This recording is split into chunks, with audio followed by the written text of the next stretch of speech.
Greetings, travelers. Welcome to another episode of the Recovery BMX Riding Bible Devotional Learning to Draw stream, where we can go and maybe practice fishing for some souls, or just practice with some seeds of faith, or just learning anything, just being devoted in some degree to, I guess, any sort of form of reading of the scriptures and just getting more deeper into learning more about God's will. And not even just learning about more of God's will, but also just trying to get it into our mind so we can hopefully remember it when the storms occur, potentially. So we're going to get into the Bible study devotional, and also then we're going to get into the bike riding.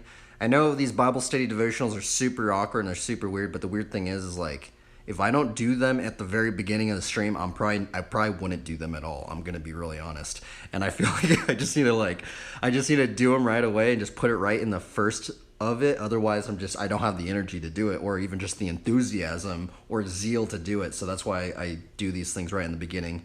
And the other thing is, I've struggled with these thoughts of not even doing these Bible study devotionals to begin with, because here's the weird thing is I honestly feel like my streams would actually would do a lot better if I actually didn't do the Bible study devotionals and stuff. But in terms of just getting so deep into the scriptures, and then just just so many sermons that I've listened to, and just so many things on God's will about the Great Commission, right?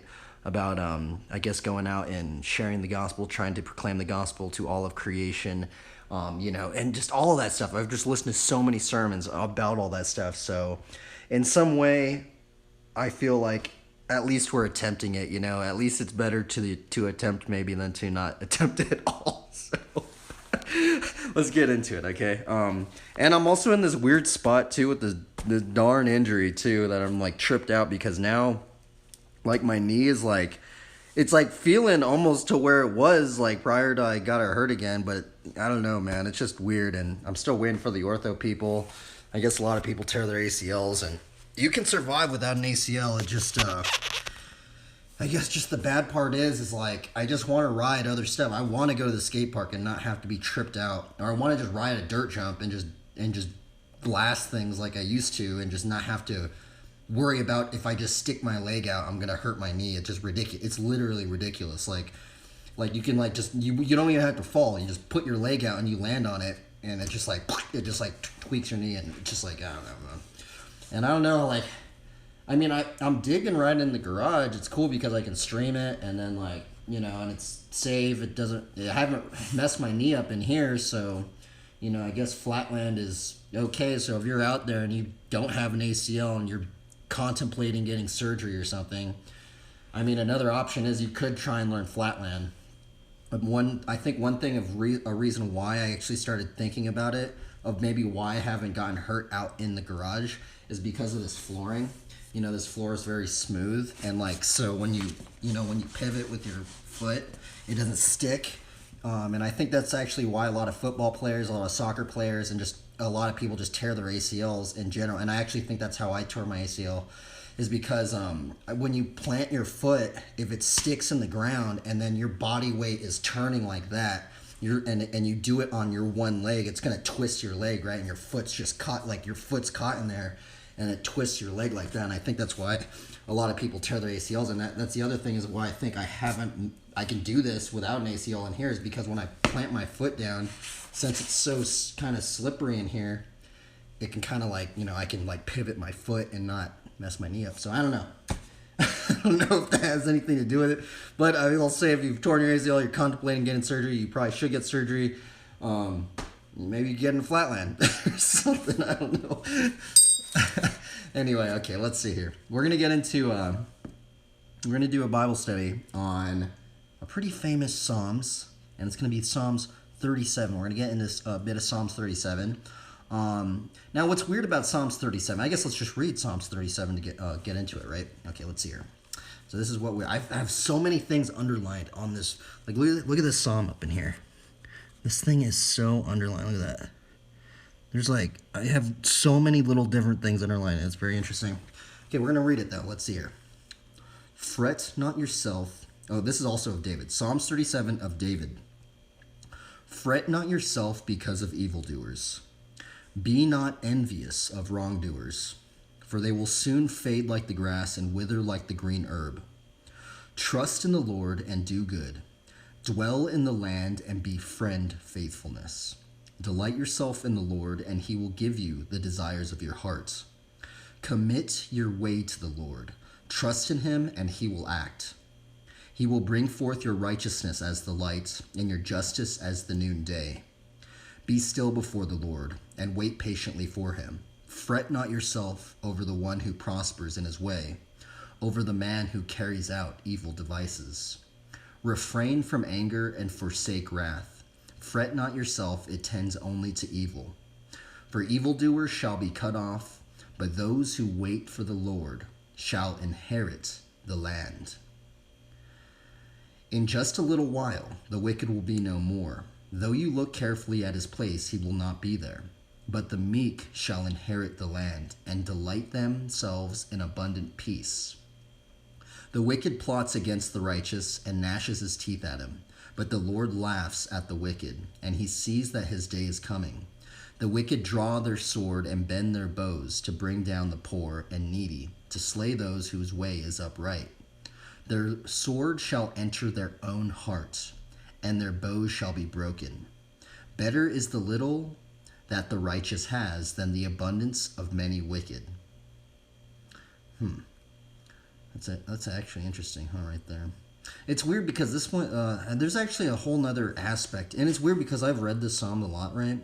And it's weird because this is the strange thing about scripture is sometimes when I read it over again, something pops out again at me, right? And I feel like something that I don't, because I feel like a lot of times when you read Psalms 37, you think, oh, well, we should just let's just trust in the Lord. He'll, if we delight in him, he's going to give us the desires of our heart, right? A lot of sermons, if you type in Psalms 37 sermon, generally a lot of those sermons will be about that little part of that verse. But what's also interesting now that I reread part of this, right, is that it's bringing up envy, and it's also bringing about anger, and I think that's actually a big one. I mean, it starts off that way. Fret not yourself because of evildoers. Be not envious of wrongdoers, right? Now, what is envy, right? Envy is sometimes, I mean, it's almost like a form of enhanced jealousy, right? And I feel like that is such a big part with so many, I mean, that goes into coveting, that goes into so many other aspects, right? But I feel envy and jealousy is such a big one, especially in our society right now, right? Because we have so many comparisons, right? And I feel a big part of envy is that aspect of maybe even thinking that you may deserve what they have and you don't have it, or you wonder why do they have that or something like that, right? And I feel like I think we're gonna have to maybe this Bible study might even go into envy, right? I think there is another, and that's so strange because I was okay, well, let's just do a Bible study on Psalms 37, and now it's weird because now it's going into a Bible study maybe into envy, which that might be a really good one too, because I think envy and jealousy does hit a lot of people, right? And I think it's something and it's weird because I've kind of been a little bit more shielded from it, I'd like to think of, because of, I know I brought it up probably 10 times on the stream, right? But of this Christian book that I read in Barnes & Noble when I used to live in my car in Long Beach, it was talking about comparisons, or it was talking about coveting, right? And how comparisons can open the gateway into coveting, and coveting can open the gateway into envies and jealousies, and then that over time can make you question your own life and make you introspect upon your own life and think that you're not good enough, and then that can lead you into sadness and depression, and eventually maybe even maybe suicidal ideations, or vice versa. It could maybe turn into frustration, and then anger and wrath, and then stealing, and then maybe potentially hurting people or getting into fights, and maybe even potentially killing people. hurting, getting so angry at things that you want to hurt people in that degree. And so that's a whole other, and that's the whole weird thing, is because this all stemmed from like coveting, right? And when I read that in that book, now I did say that really, really fast because I've said it so many times that I've remembered this like string. And I think I think if that one really, really opened my mind, I was like, what in the world? Like, it was so, when I read that and I read about, we did, just reading about coveting, man, because it seems like coveting's really not that crazy, right? You're like, oh, okay, well, I'm not going to covet my neighbor's donkey or his house or whatever, right? Like stuff like, and you're like, oh, it's not that bad, right? But the thing is that what this book was, well, what this chapter of this book about what they went into about coveting is the thing about coveting is that it can happen so subtly, and it can happen so subtly to the point where you don't actually even realize you're coveting until you start noticing these later aspects of these emotions, right? And I feel like once I understood that, it was like this big light bulb just came. I was like, what in the world, bro? Because then I like introspected upon my past thoughts, and even me getting into trouble and stuff with the law and stuff at times way back in the day.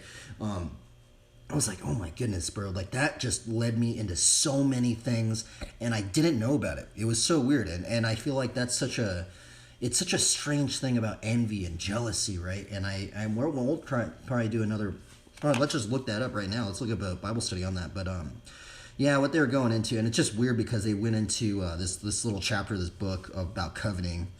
The weird part was that actually they started going into like modern society, and unfortunately, like a lot of parts of modern society, they maybe not intentionally do it. I mean, I guess it might be a marketing ploy, right?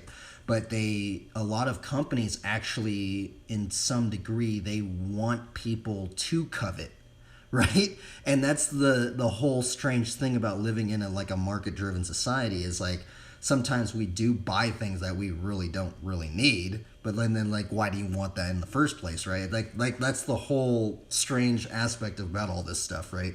So yeah. But it probably sounds crazy. What I said probably just sounds ridiculous. But if you really, really think about it, it truly, I mean, for me personally, and I know many other believers, dude, it totally that when I learned that and I fully kind of, maybe not fully understood it, but got a little deeper into the roots of so many other things, and it just like, man, it opened up so much, bro. And it just made me think, honestly, right now when I think about it, I just think about like, all the people in prison and in jail right now. I mean, imagine how many people are in prison and jail at this very moment because of misplaced emotions, or just them not being in control of like, them just exploding and them just like getting into a fight and then maybe shooting somebody or something like that just because they said something wrong to them, or something just so minuscule. It's literally ridiculous to think about, right? It's ridiculous that you can get into so much trouble, and especially like nowadays with our technology, with the firearms and stuff. You literally only have to press just like a little button and you could kill so many people. It's craziness right now, right? And you can only imagine if your emotional state is not in the right frame of mind, we have people just blowing up over the littlest minuscule things. And sometimes not even that, but sometimes it's just a buildup of all that, right? Because I feel like that's how a lot of frustration and anger and depression and sadness happens, right? It's not just this one occurrence. It's like it's like the straw that broke the camel's back, right? All these little things that started adding up. And I guess that goes into like, thinking about, there's just so many scriptures about, resilience and enduring through our hardships and enduring through our trials and all that stuff, right? Even like James goes into like, we should be joyous in the midst of our trials, right? And I think that one's such a hard, I even get tripped out about, I still have trouble with that one. Because I'm just like, how can you be joyous in the midst of like some very maybe crazy things that might be happening? And I'm not saying that really crazy stuff has really happened to me, but even if you think about what a trial is in your own life, and just thinking about, well, how am I supposed to be joyous in this situation? It's like, that's like the farthest thing sometimes you want to do. Like, that's like, you don't want to be joyous. You want to be like completely opposite. You want to be frustrated. You want to like, it's interesting, but I feel like if we were to continue to just remember that verse and just maybe try and apply it, maybe we can hinder some of those very, very bad misplaced emotional states that we can potentially get into, right? Because sometimes it's like this tumbling block, right? Like sometimes when we get into like anger and frustration or sadness, it starts like making you think about all these other things that happened in your past, and you go, well, why did that happen, and all this other stuff. Or it makes you get so frustrated that you just start blowing up, or you're just like a teapot, right? So I think it's there, and it's just so interesting that like scripture brings it up so much, right? About like trials and just trying to just endure. I mean, we even read yesterday that verse of like, God is known as the God of endurance, right? And like, just think about that. The God of endurance, man. It's like, it's so interesting to think about, right? Anyway, I guess we can learn more about that, but we're going to get into, man, that was like a combo, bro. Look at it. We just went through so many combos right there. I'm going to put in, we're going to type in, envy and jealousy Bible study. I guess we'll put Bible commentary. I don't think I've actually really even... It's weird because I've actually never really looked this up until I looked at Psalms 37. I think that's the super strange thing, right? I literally... Dude, I was like... It was weird because I was like, okay, we'll do Psalms 37. And I thought I was just going to get into like, okay, delight yourself in the Lord and He will give you the desires of your... But now we've just gotten into like envy and jealous. Isn't that so weird? It's like... And that's why I kind of like doing these Bible studies, just going in cold, right? Because I did kind of pick this verse like literally right when I, just set everything up, right? I was like, I don't know what I'm going to do, right?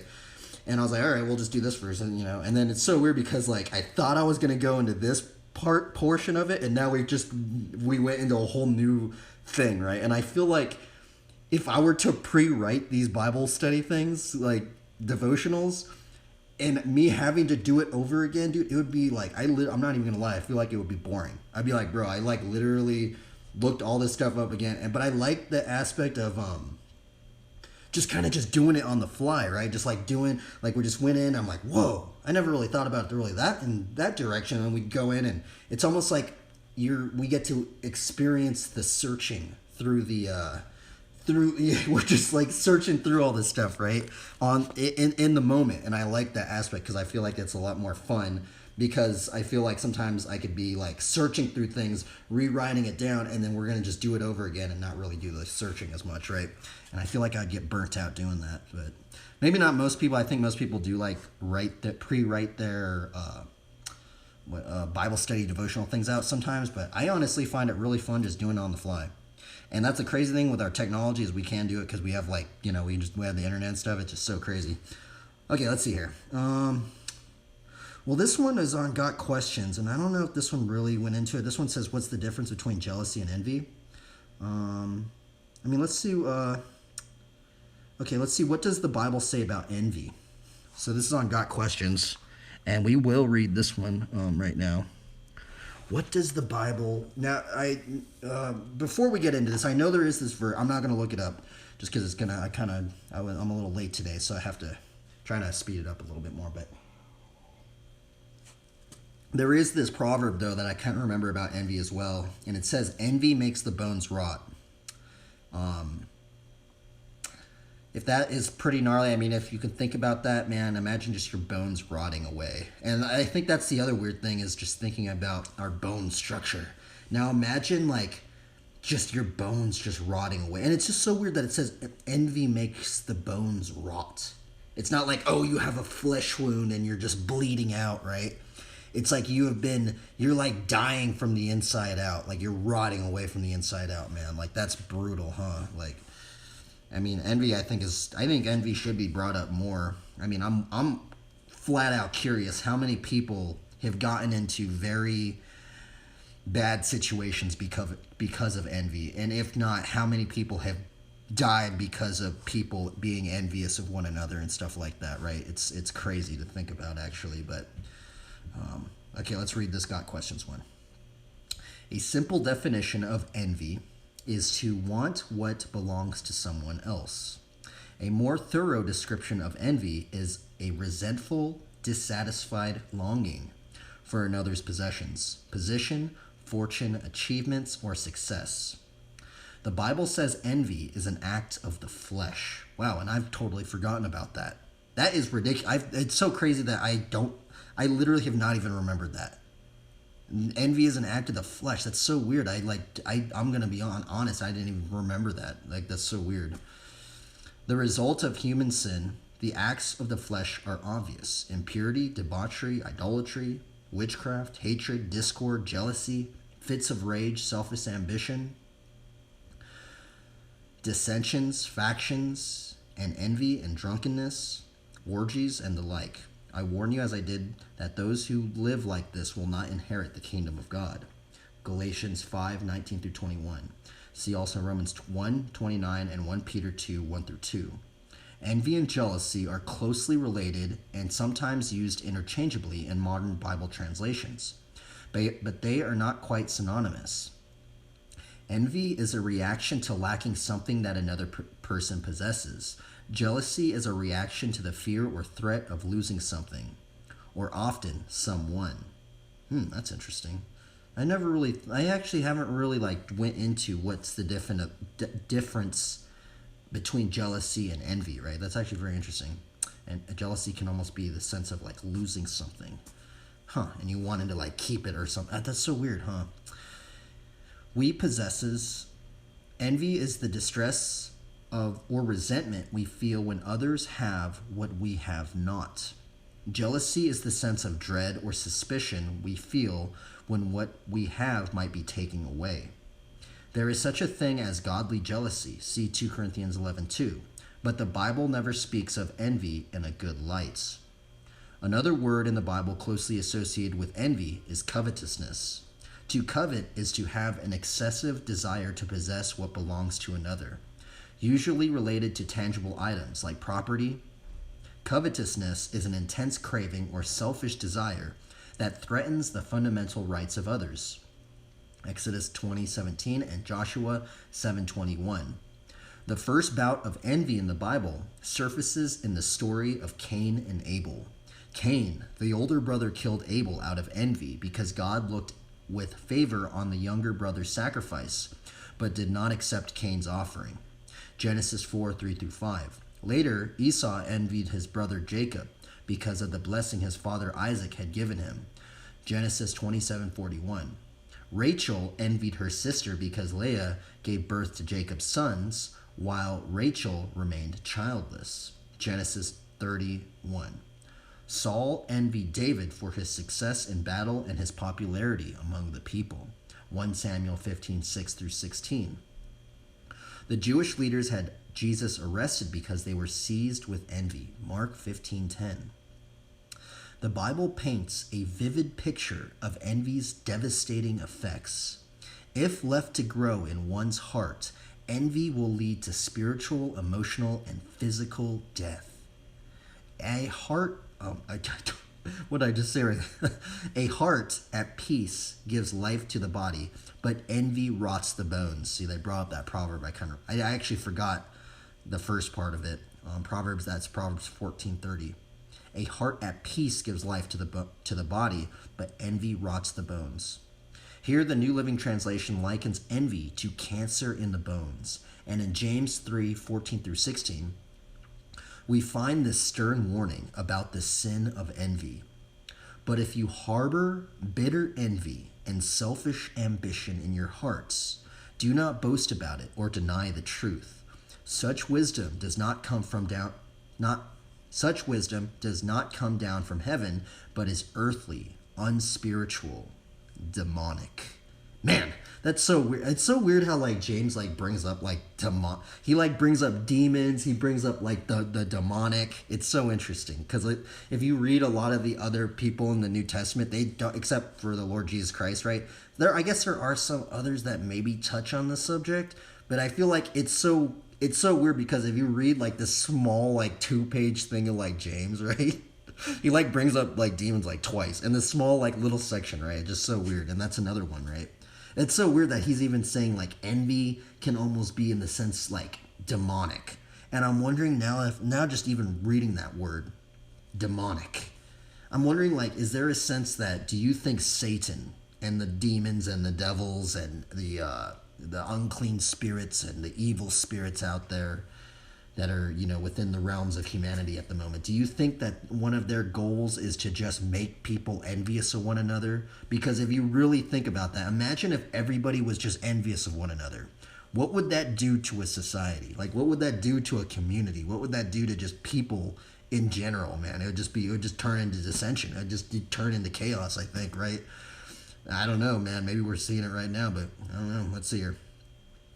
For where you have envy and selfish ambition, you will find disorder and every evil practice. Man, that's brutal.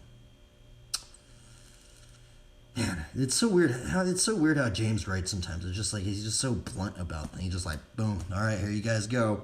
Just like it's just so like if you really, it's I sometimes I find it kind of funny because if you really read like James and you kind of reread it over, it's like sometimes he just says these things that are just so blunt, and sometimes they're very like just so blunt that you're just like, I don't know about it. But then when you keep reading it over and over and over and over and over again, you're like, holy moly, bro. It's like, you can kind of start to get where he like sometimes when I read James, I kind of feel like he's compiled everything instead of using all these like thousands and thousands of words, and he's just compiled it into like trying to use it in the least amount of words as he can. Sometimes like that, I don't know, it's weird, but that's what it's weird when I reread that section of the scriptures. Anyway, let's continue onward. Envy is an issue of the heart. Jesus taught that purity and godliness come from the inside. Oh, there's actually a typo right there. Come from inside a person. Oh no, wait, that's not it. That was just my typo because I read it wrong. Come from inside a person and not from external actions. Mark 7:14-15. Envy is one of the many inward vices or heart attitudes that defile a person. It is what comes from inside that defiles you.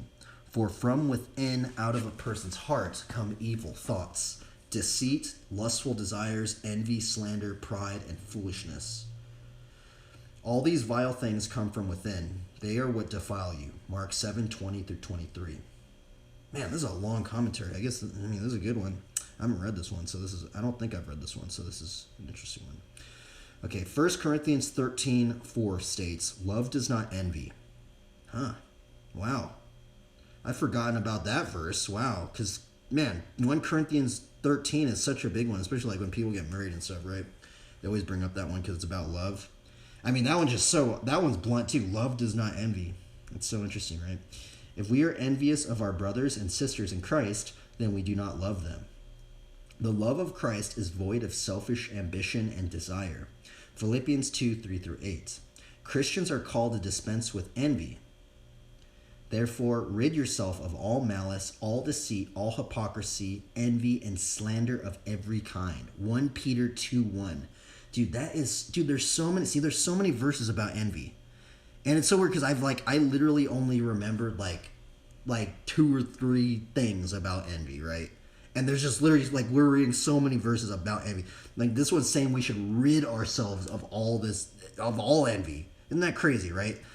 So I feel like if we were to really think about this, I mean, I feel like I need to really start thinking about this more. Like, when am I getting envious? Even if I feel like even just like the slightest amount of jealousy or envy, I feel like that is something to take note of, because I feel like that could be something to, that could harbor something later on, deeper into our subconscious minds, and how we act and how we, start getting frustrated or depressed or something like that. Maybe that could be a seed to keep out for. But many times, just like I've said, I could read all these scriptures, we could do all these Bible studies, but when it actually happens, can you remember this stuff, right? Because there's been so many Bible studies that I did, I forgot. It went in one ear and out the other. I'm going to be completely honest. I don't remember everything I read. I'd like to think that I remember a lot, but there's many times where I literally have to just read something over and over and over and over, and it's just like flatland. Like some of these tricks, it just takes so long to even learn. People probably just think I'm crazy, just doing the same, doing these things, but that's how long it takes sometimes. And I feel like that's the same with scripture, about getting it in our mind at times, right? Okay, let's see here. Let's see. So how do we accomplish this? How do we accomplish getting rid of how do we rid ourselves of envy, right? Okay, let's see. It says, believers in Jesus Christ have died to sin and have been made alive by the Spirit of God. Galatians 2:20 and Colossians 3:3. Romans 6:7 through 11. In a real sense, the struggle between the sin nature and the Spirit continues, but Christians have power throughout the indwelling Holy Spirit to strengthen them in the fight.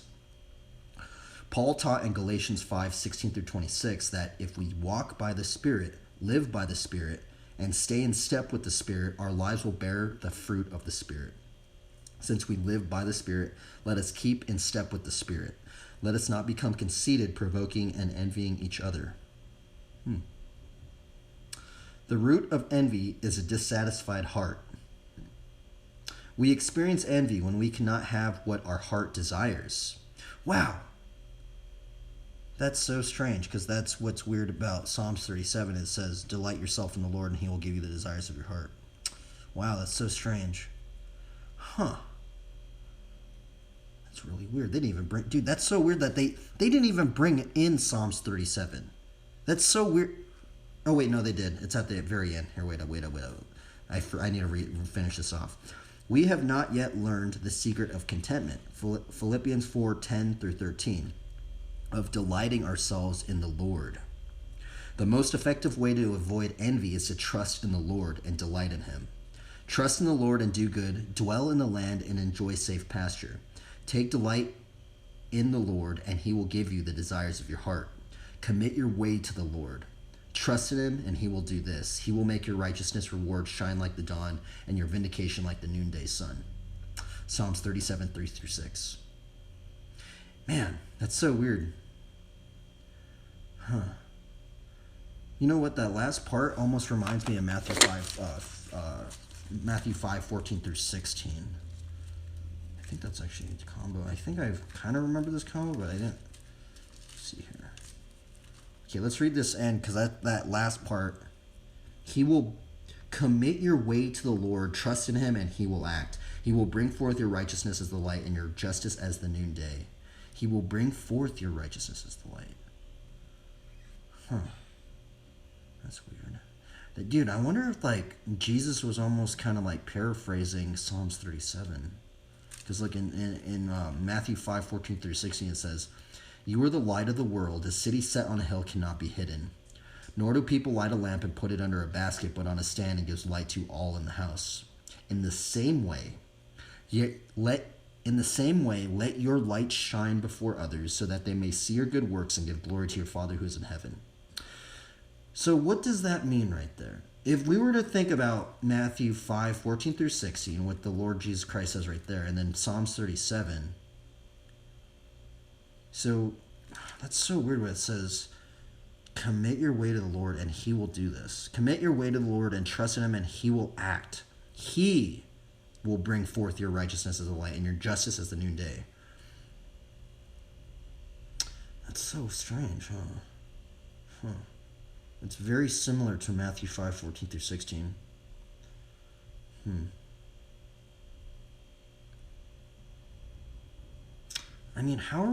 That's the weird thing is, I wonder what it means, you are the light of the world, a city set on a hill cannot be hidden. What does it mean to be hidden? What would happen if the Lord potentially gave humanity some sort of technology to not be hidden? If all these pastors do say that the Lord, basically it's all his and he's just loaning us things. Imagine him being like, okay, I'm going to give you these things. What are you going to do with it? How are you going to glorify the Lord with it? Isn't that so weird to think about, right? Imagine the Lord giving you these things, and then maybe him not saying that to you, but you kind of finding it out in his will.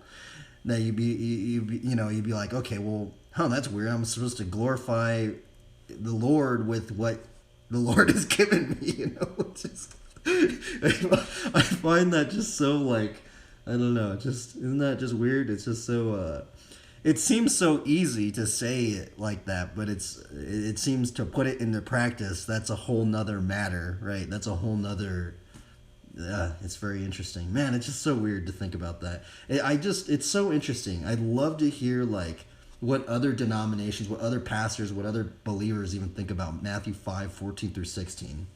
And putting that in the scope of not being hidden, letting other people see us. But then what is the aspect of like, how does technology affect these verses right here? And how does technology affect all the sermons that I've listened to that pastors say that God has given us everything and he's providing us with all our needs?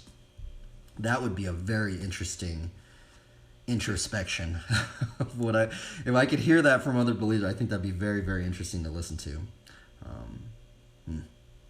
Because that's the other weird thing is I've read so many commentaries, listened to so many sermons on these verses right here. And sometimes when you read some of the older commentaries, I just go about Matthew 5:14 through 16, about, letting our light shine for others to see our good works and stuff like that, so we give glory to our Father in heaven. Sometimes I read these old commentaries and go, wow, I wonder what these people would think.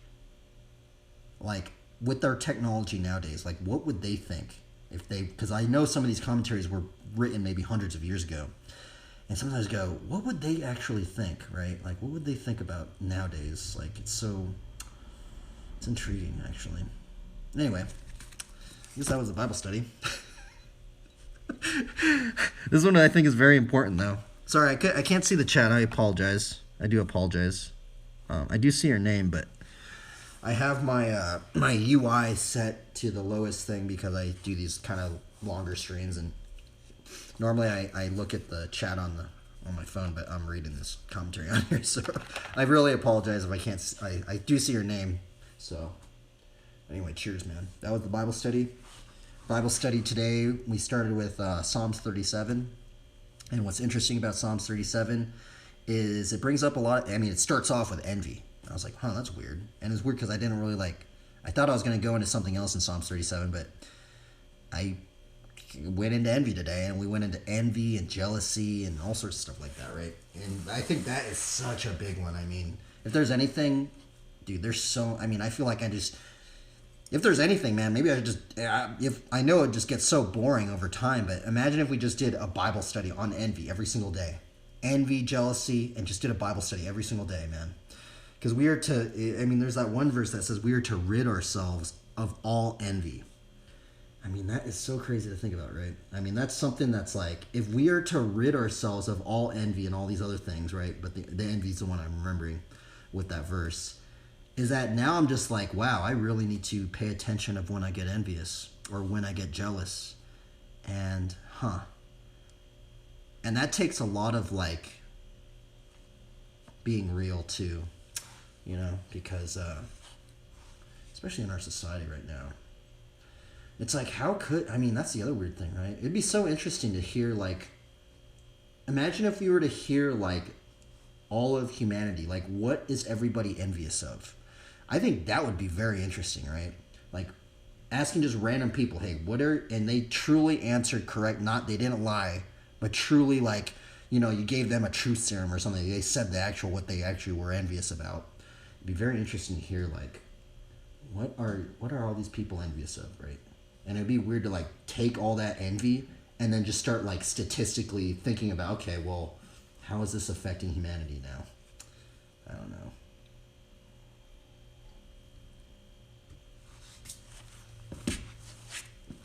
Okay, let's do a card draw. And see, that's the weird thing, man. Even today, I was, hesitant on doing this Bible study. I was like, man, it started late. I just kind of want to get into writing, I just want to get into writing. I just want to get into drawing. But I'm every time, man, it's I always sometimes I get hesitant. I'm like, man, I shouldn't be doing these Bible study things. But then every time, it's every time I end the Bible study, I just go, man, I'm glad I did that Bible study. Because there's a lot of stuff I just learned, I just covered again. I'm just like, man, I don't even remember that. That's the weird thing is sometimes you do think that, okay, well, I've covered this topic a lot.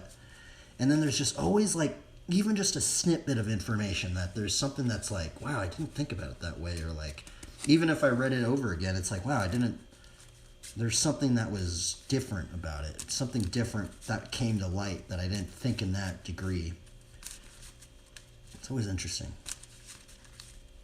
And it's just crazy that I've done it this long. I mean, I haven't even really done it that long. People have done Bible study devotional things for years and years and years and years and years, you know, so it's like, it's crazy, but I'm just surprised I'm even still doing it. Okay, we're going to do a card draw. Let's look at some artwork. Let's shuffle these cards up.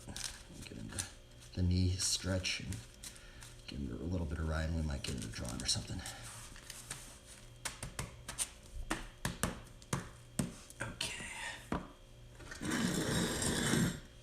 Okay, let's cut this.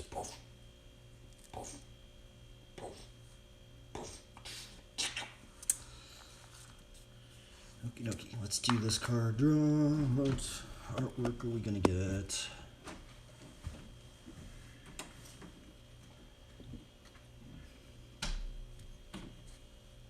Just throw the grapes in the refrigerator.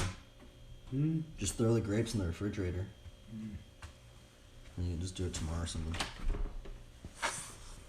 First card of the day, we have Sephiroth's Sky's Blade. Second card of the day, we got Life Burst. Life Burst, Life Burst, Life Burst, Life Burst. We need more life. More life, more life, more life, more life. Third card. We have a forest. Fourth card. Sublime Archangel. The Sublime Archangel. 5. Man, this card again. What the heck? I drew this card yesterday. Maybe I didn't shuffle it enough. I thought I shuffled enough.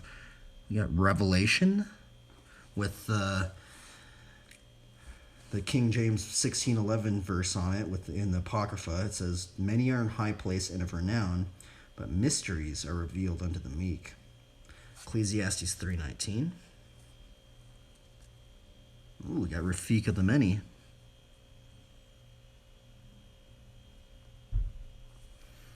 Many sigils, one purpose. Every time I read that one, many sigils, one purpose, I just think about like that thing I was talking about, right? With all these, Bible study, actually sermons that pastors have done, saying, God gives us everything. Everything is actually already His, and He's just giving us it to us, almost loaning it to us. I mean, if He is giving us everything, it's like, it just really trips me out. It's like, how are we to glorify Him with what He's given us? I mean, what would the Lord think of that? That's sometimes what I wonder is like, what does the Lord think about that, right? If He is giving us all this stuff, it's just like, oh man, it's brutal, man. Just thinking about it, right? 1, 2, 3. Okay, last card.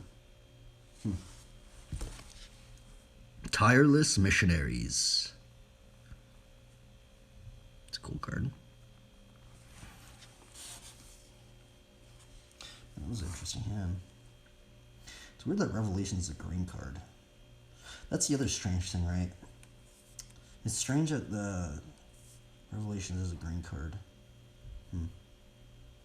Out of all the colors, Ah, weird. Anyway. Okay, well, there's the card draw. We got to observe some artwork, and then now we can get into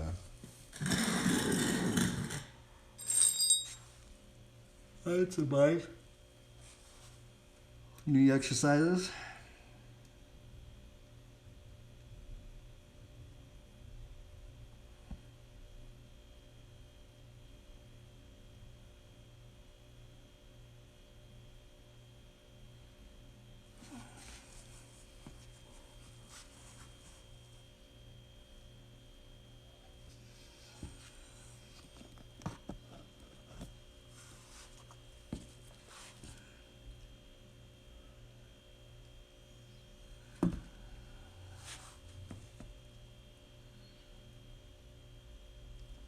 Okay. Let's see here. Oh, that's not really nicely done. Nicely done. Man, today's Bible study really worked out pretty good. I liked it. I liked today's Bible. Yesterday was like kind of rocky. These Bible studies have been kind of rocky, but today, oof, just hit, Maybe just hit me more, but you know, sometimes these Bible studies, man, they're just like boom. Interesting. I've never seen it made like that. Very interesting. Huh. I've never seen a sprocket getting made before. That's so weird.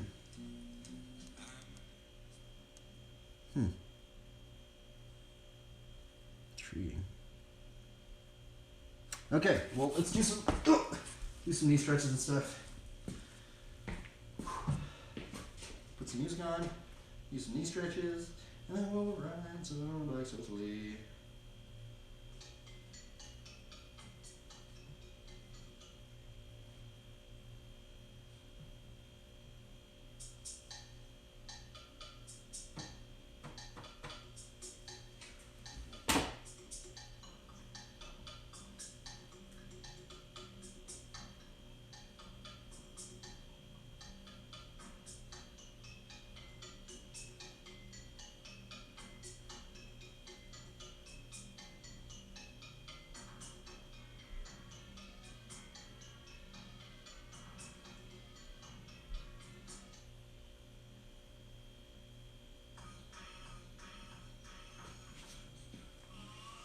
Okay, let's do some knee stretches.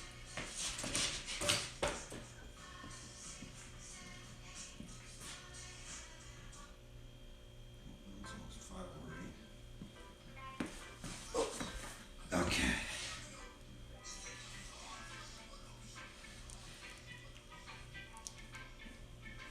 Let's try this one.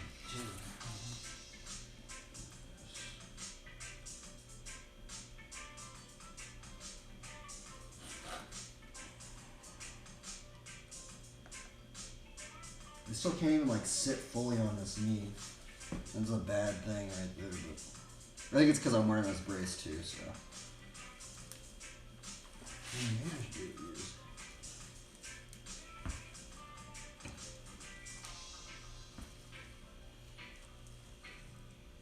That's a pretty good one.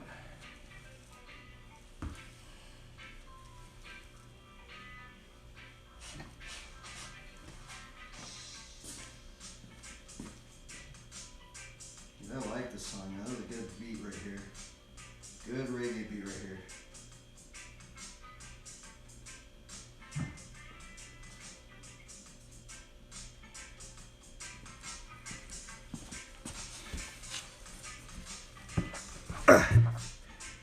Put this up here.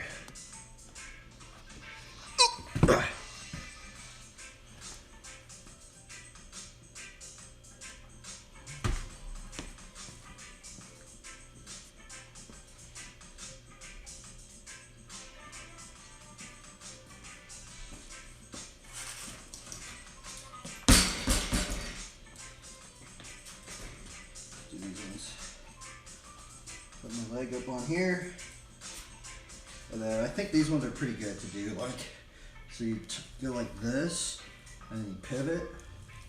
This is my bad knee, by the way. Move that ACL.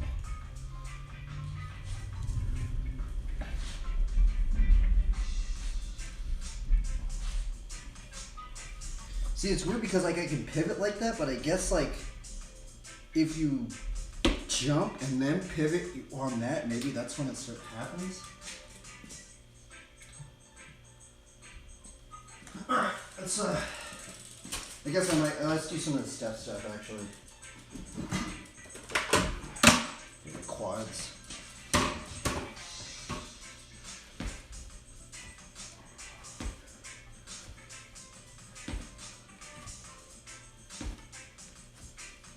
Can we do this top step? Oh, see, it didn't hurt today. Okay. See, my knee is getting better because I did the top step yesterday and I felt it a little bit. Today I didn't feel it. So I might be able to do like decades. I feel like once I could do this top step, I could maybe start doing decades, but I don't know because like the decade I have to like push off of this leg.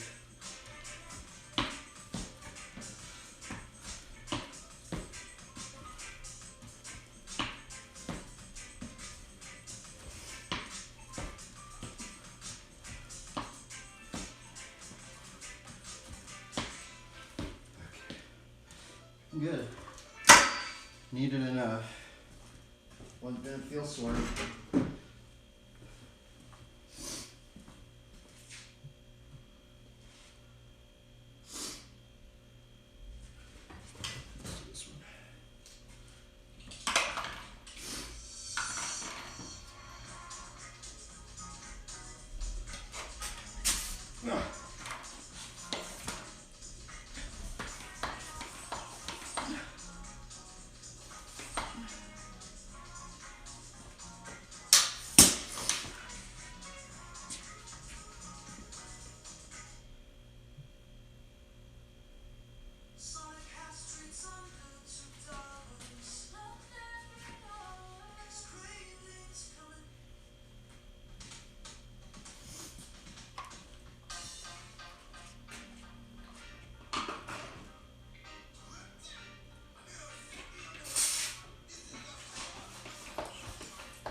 Actually, lying, I think I'm gonna clean these brake pads off.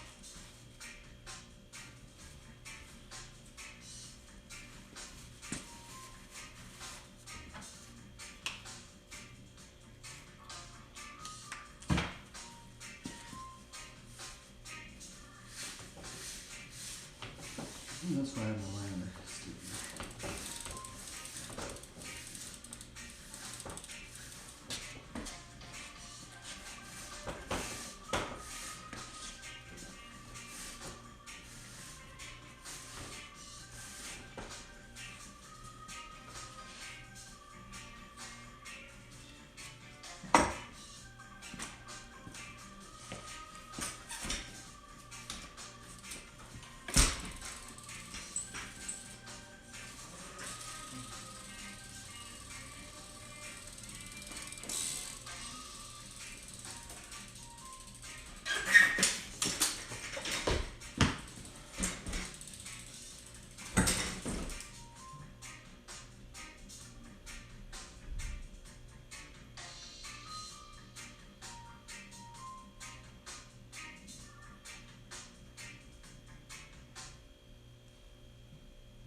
Ooh. I need to get this trick back set. Work on it more.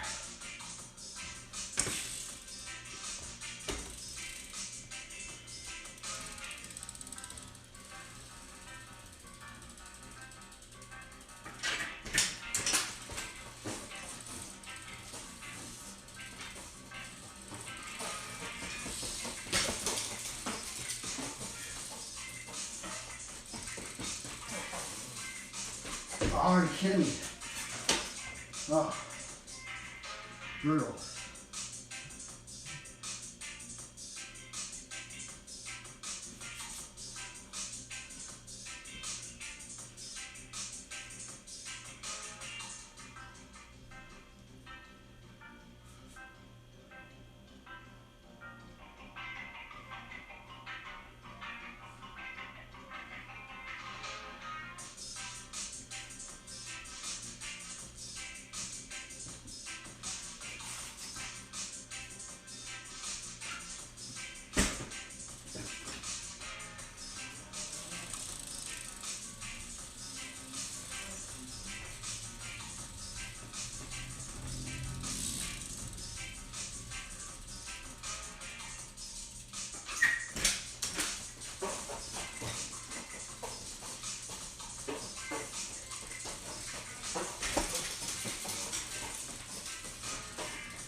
trick is hard to land, dude.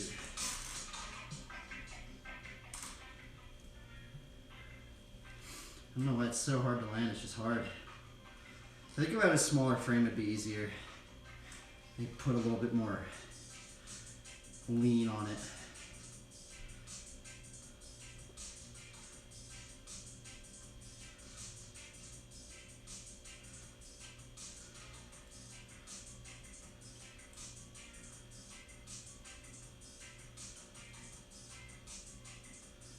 What the heck? Oh my goodness, Dobie's gnarly.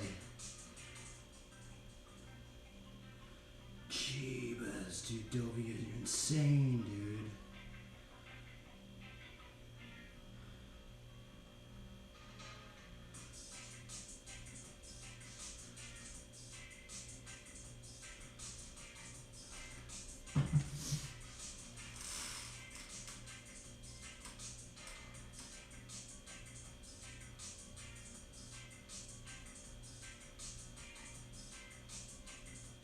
I haven't listened to all. Oh, I haven't listened to this one. Wow. That's one I haven't listened to.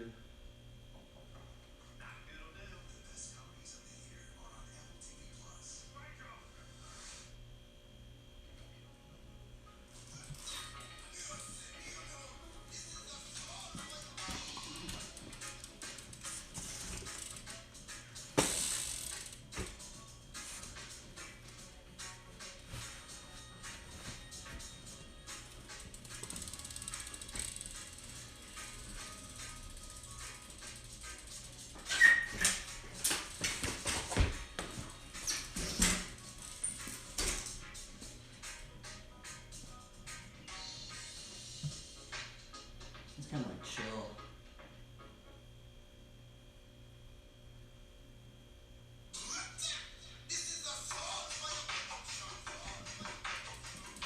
Kind of like the uppity, like the faster reggae beats.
So close.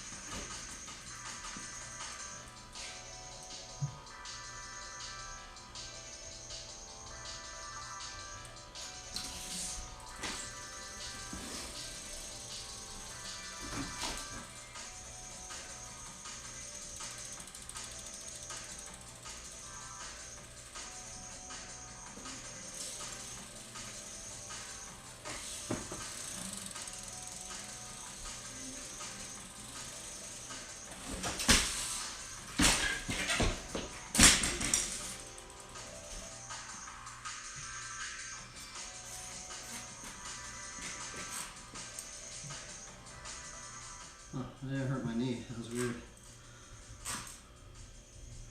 I'm like surprised I didn't just give it out right there.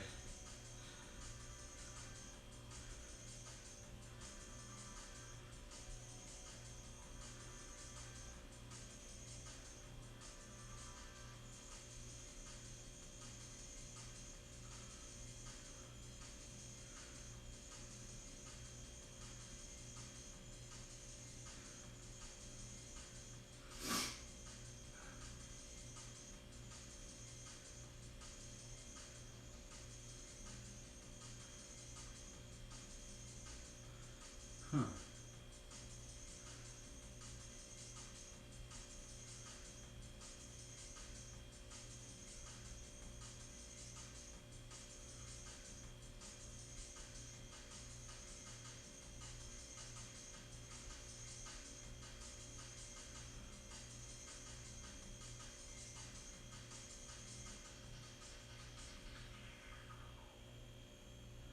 You kidding me, bro?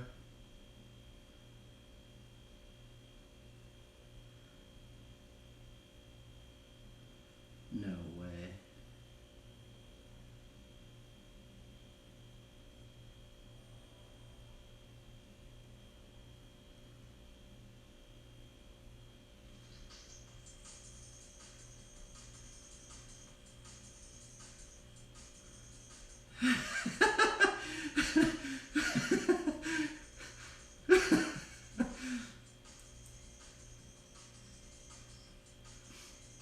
Oh, monkey.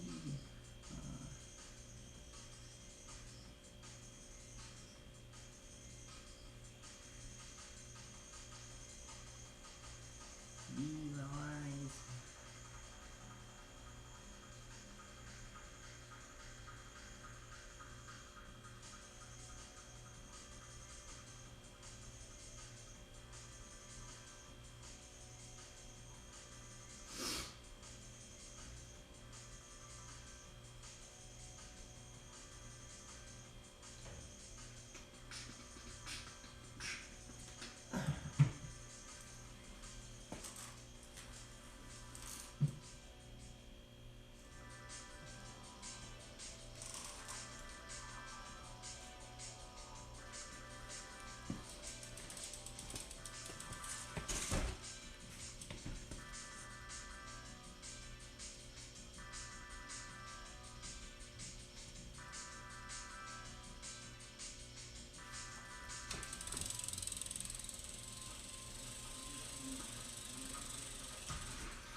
Can't turn it.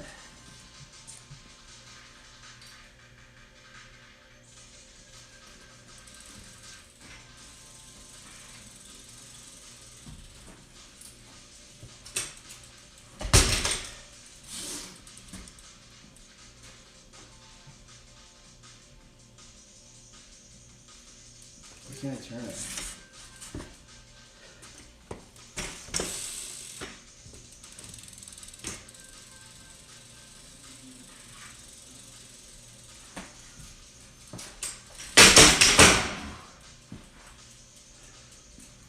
I guess that's a safe trick to do. Oh, I ain't get hurt doing that one.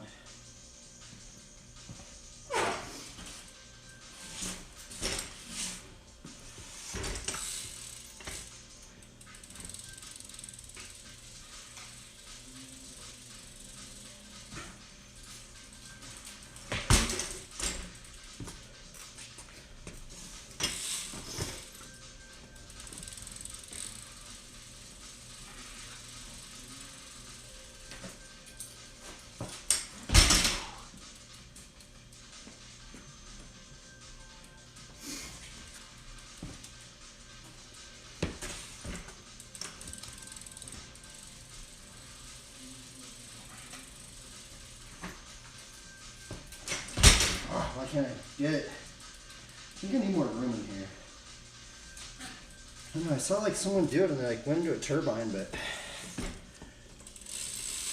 maybe I need zero offset forks or something. I can't get it.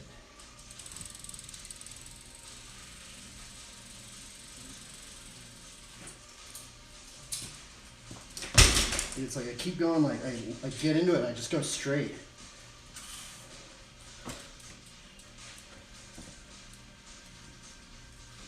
Let's see, I can turn it like that.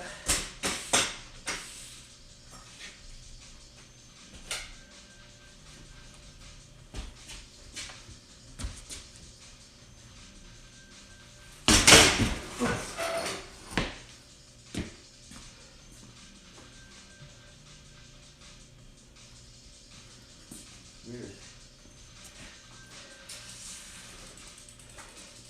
For some reason I've been stuck on this trick for a long time. What is wrong with it?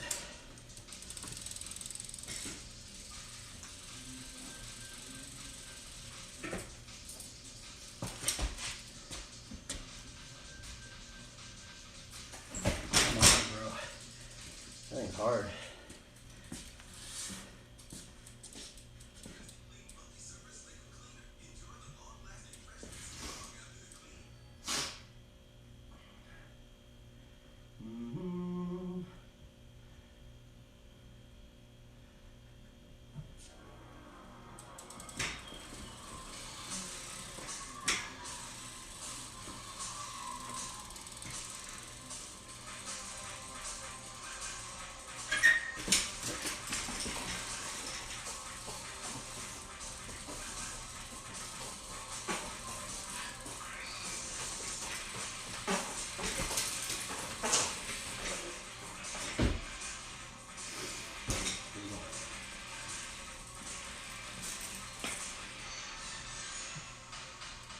I've lost that trick.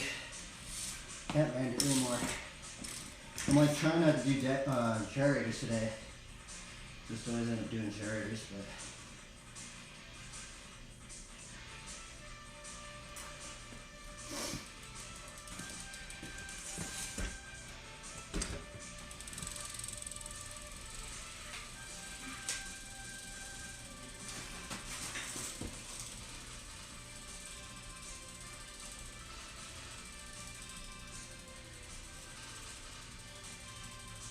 Oh, I kind of like learned how to like.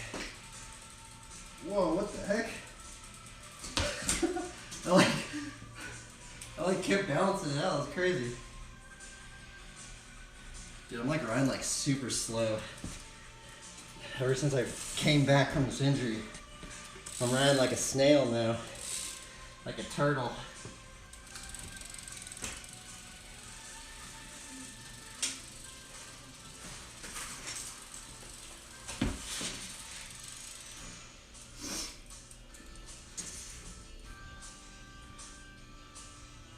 Beats by Taylor? What's up, man?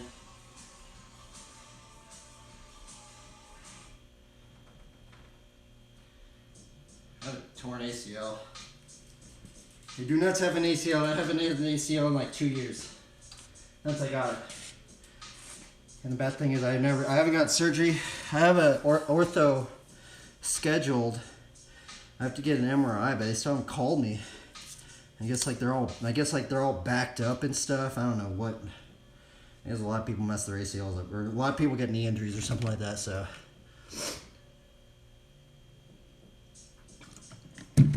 yeah, that's why I've been around flatland. But it made me want flatland, so.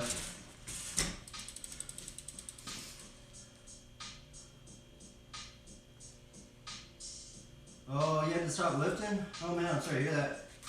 What causes golfer's elbow? I've been hearing that a lot. Is that just from repeated strain on your tendon or something like that? I wonder if it's like a tendon injury.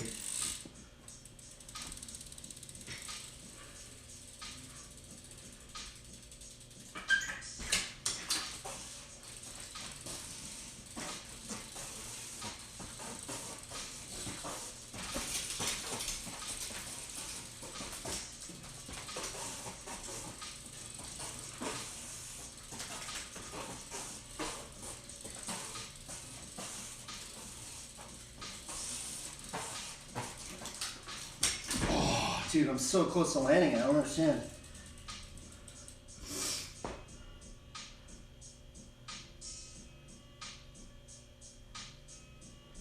It can get a lot worse if you don't stop training and try to rehab it. Oh, interesting. Huh. Yeah, I've been hearing people get that. I also heard like my buddy said he got it from just golfing and like hitting the ground. I think that's what he said. Like you do that and like just like that over time, like you know, like hitting it and that like going back like that.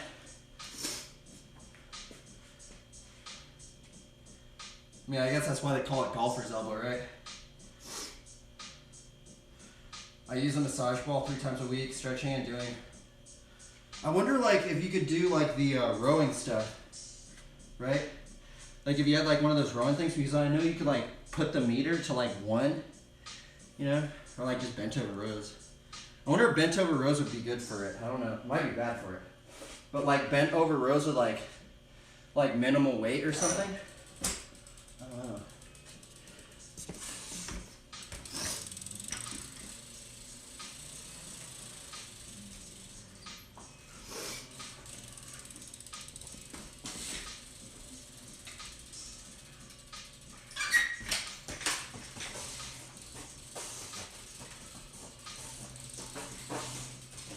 Aye.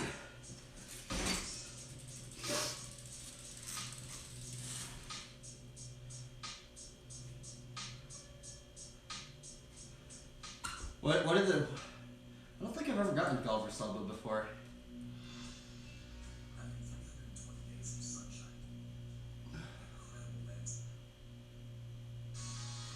Like, is there like a surgery you have to get, or I mean, if it doesn't get better?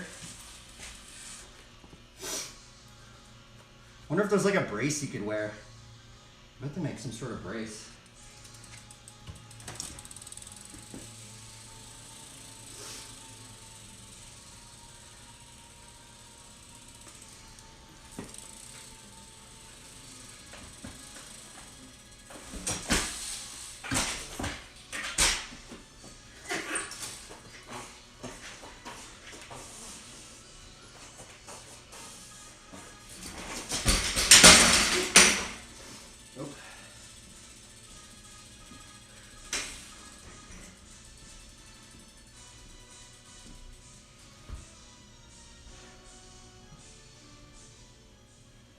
There are these forearm curling devices you can get. They basically get a rope with a handle.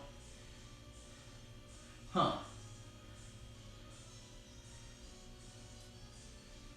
Oh, I see. Yeah, yeah. Yeah, it might also be, maybe it's something from like getting pumped out. You know, like when you get pumped out? Maybe that over a repeated time.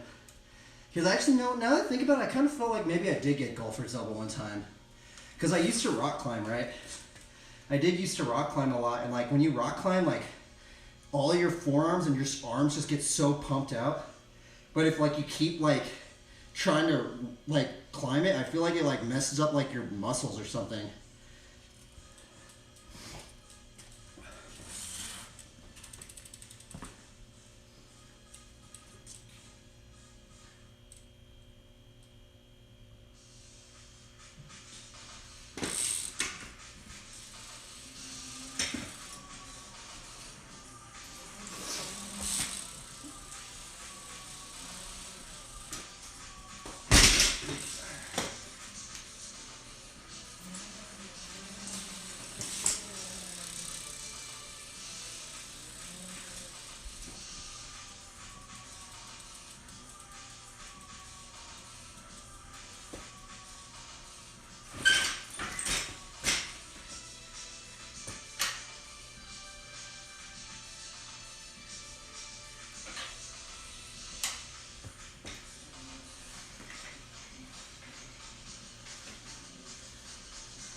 I don't think I would have landed that one.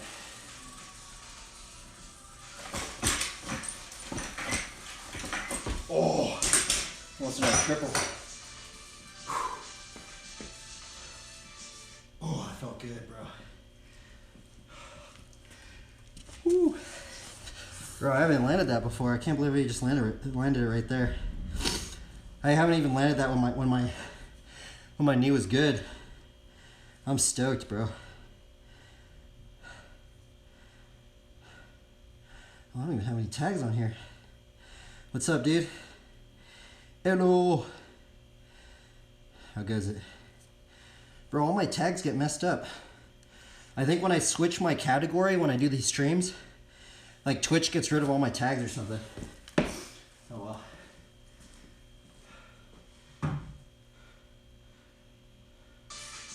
How's it been going? Honestly, I've been struggling lately, dude.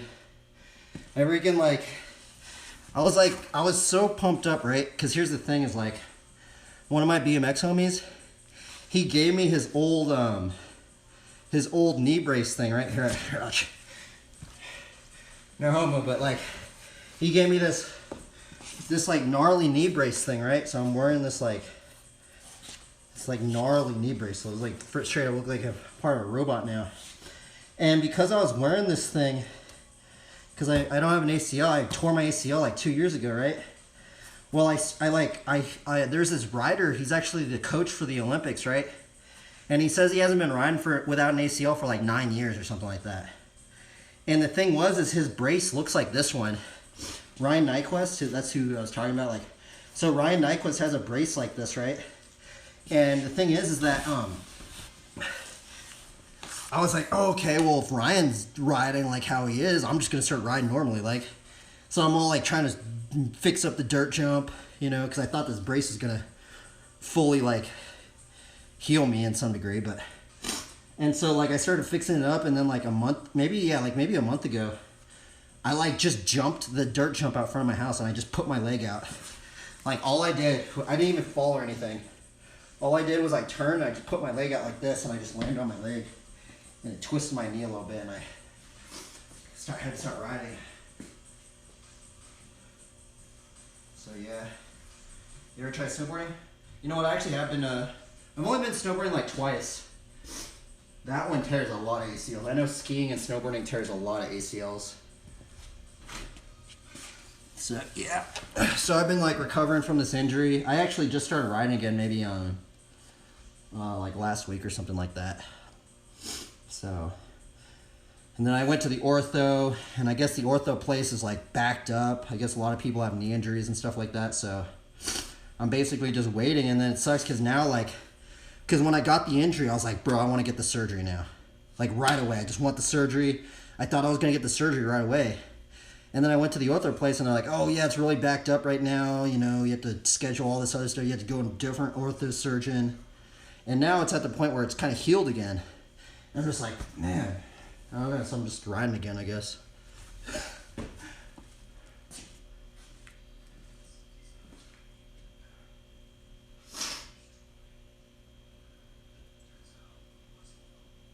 Oh, gnarly.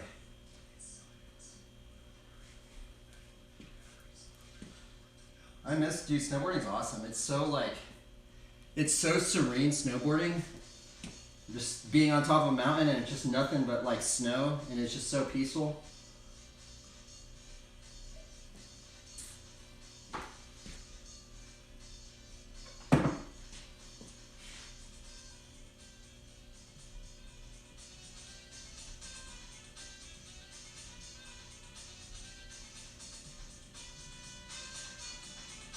Yeah, it puts you in the moment, definitely.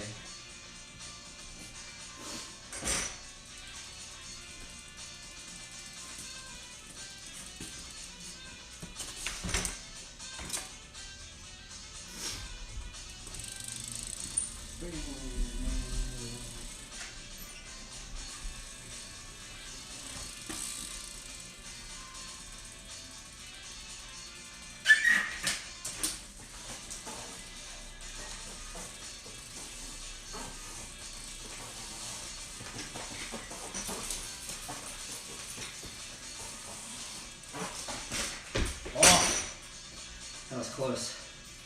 I haven't even landed one since I've been back.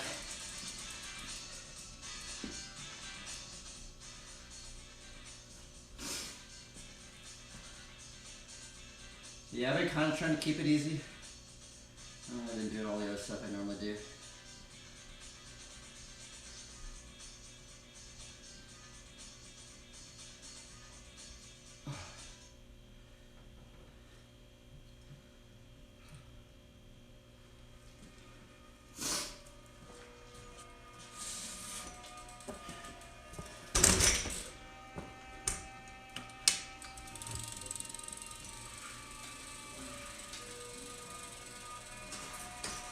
Oh.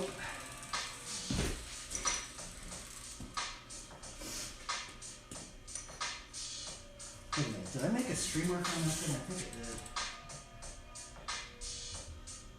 No, just in case.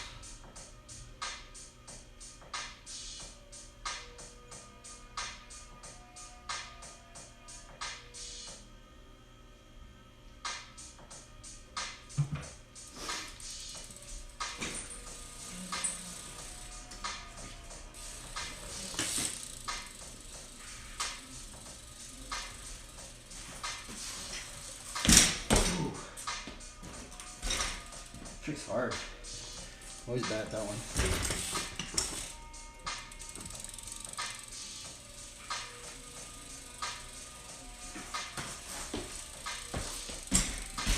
Brutal hard.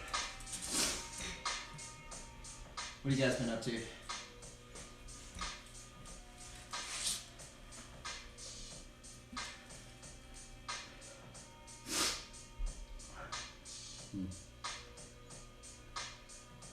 I wish I could ride outside of this garage, man. I wish I could just go to a skate park and not have to feel all tripped out. It sucks like when you have to when you go to the skate park and stuff and it's like, you used to air out and you're just tripped out because you can't do it and you're like, oh my god. And you see everybody else airing out. You're like, bro, I used to air out, dude. Why can't I air anymore? Alright, flat. It's okay, flat's cool.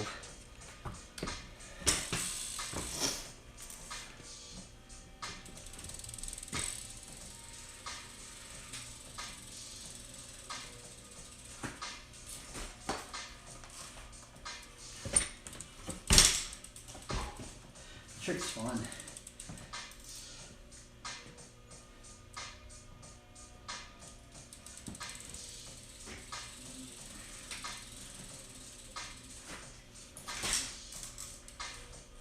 Oof.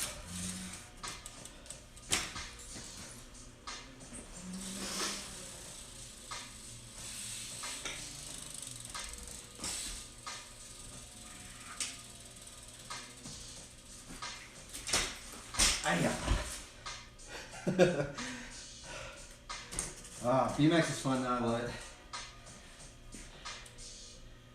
Even if I don't land it.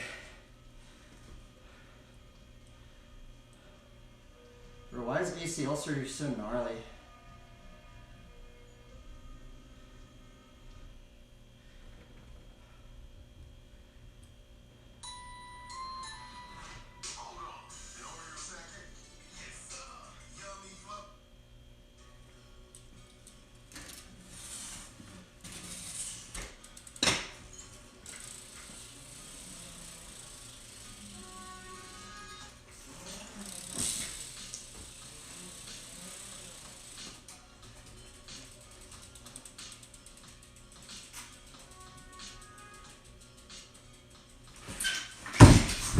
Ooh, that scared me a little bit.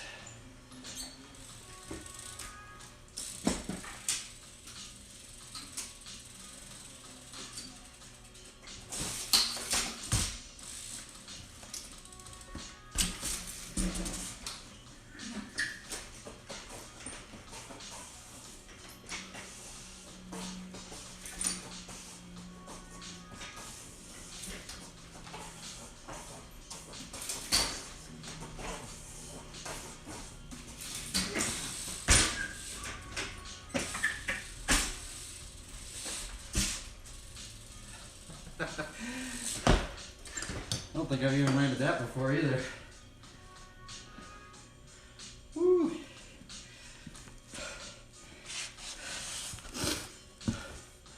Why is everything I land just a generator?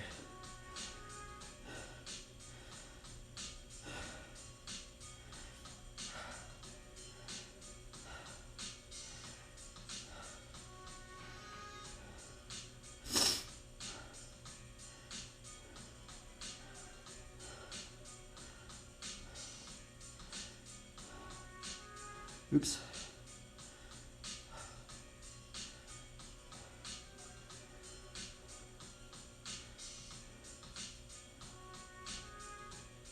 Oh, that's weird. They don't have that tag. That's odd.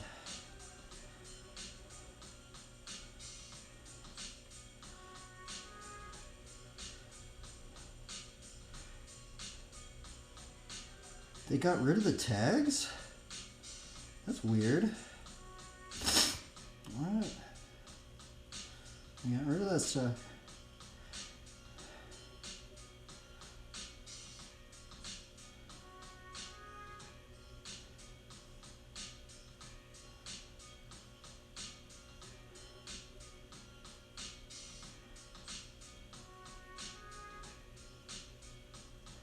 They like got rid of their tag system or something.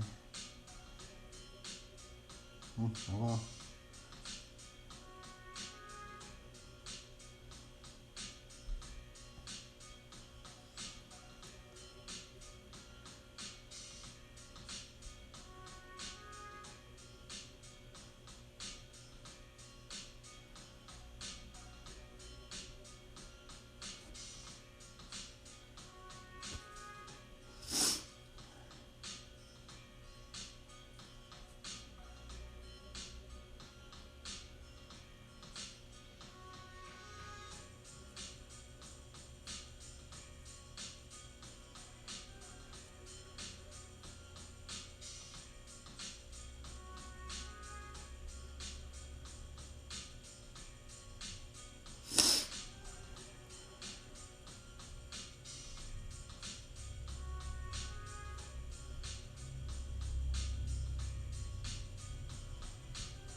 I guess again, drawing now.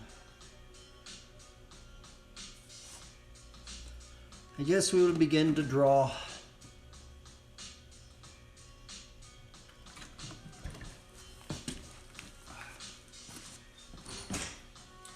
I did mine too. Now I think so. Today. I'm surprised.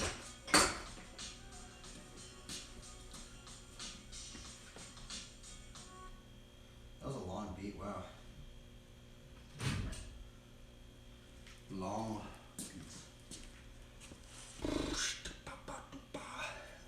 What are we doing here?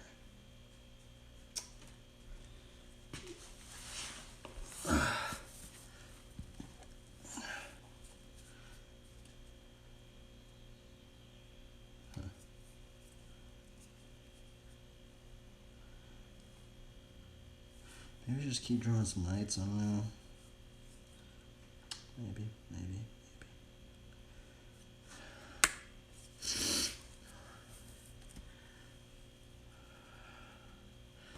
Okay, let's see here. I need to get all my stuff together.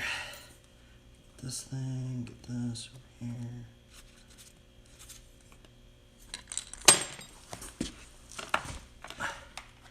This over here. Push this out.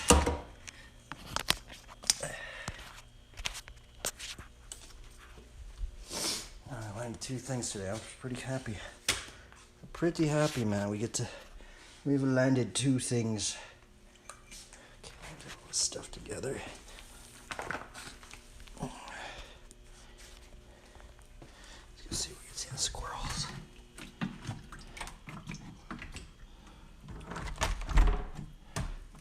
Little squirrel monkey. Will we see the wild squirrel?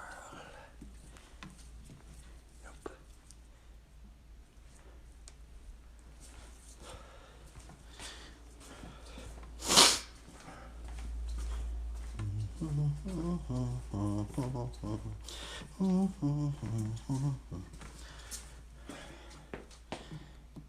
thing on.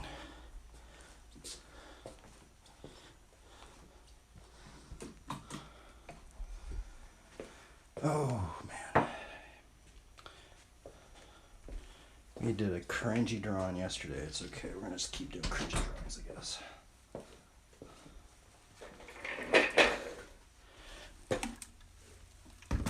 Oh.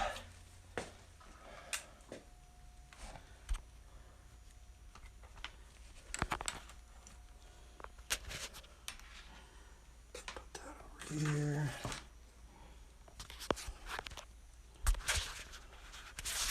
had to flip this camera quickly. There we go.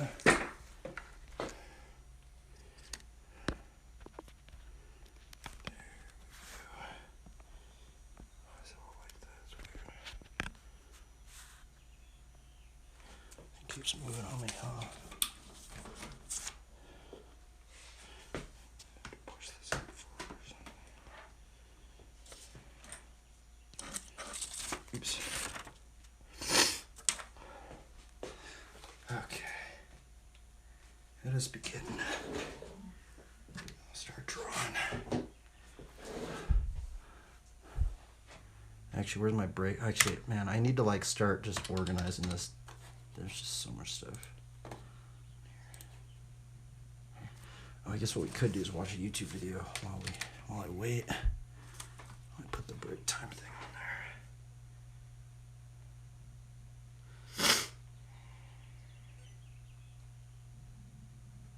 there. Oops.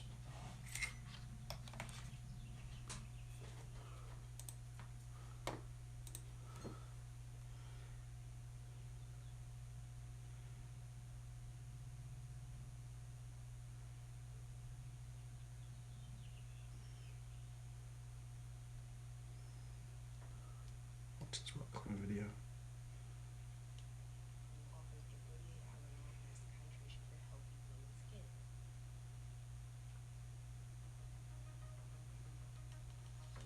Oh wait, where's that one dude?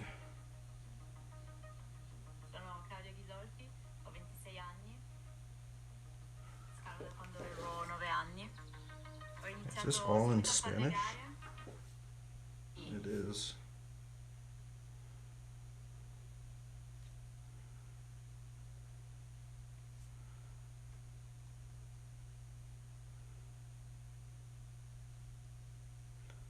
The Dangler, watch this. Earlier in March of this year, Prana asked me if I wanted to collaborate on the release of their Originals line. I was already a fan of their classic designs, I was wearing them all the time, so I agreed to take on the project. I was working through a finger injury at the time, and I was looking for other ways of pushing myself. I'd been considering doing a solo for a while. It seemed like a logical progression for me as someone who mainly likes highballs, but it was obviously a big step up in confidence. At first, the idea of soloing the Dangler was kind of a joke. But then, the more I thought about it, the more I realized it was kind of perfect for me as a boulderer, because it's like a V3 in the sky. And once I made up my mind to do it, I asked my friends Jeff and Nick down to document it, and they agreed. So, our first day out was kind of spent just refreshing trad skills and doing some recon on the route.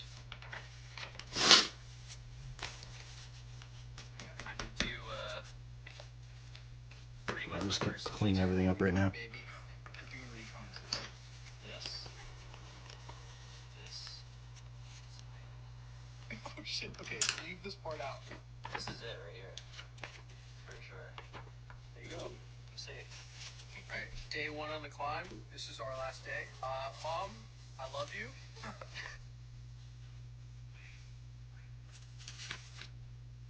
We decided to have the following to save time.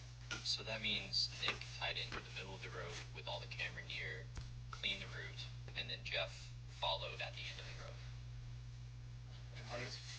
Hardest fight series I've ever done. In the rear with the gear, except for short. Except after the That's a StarCraft quote, hasn't it? In the rear with the gear.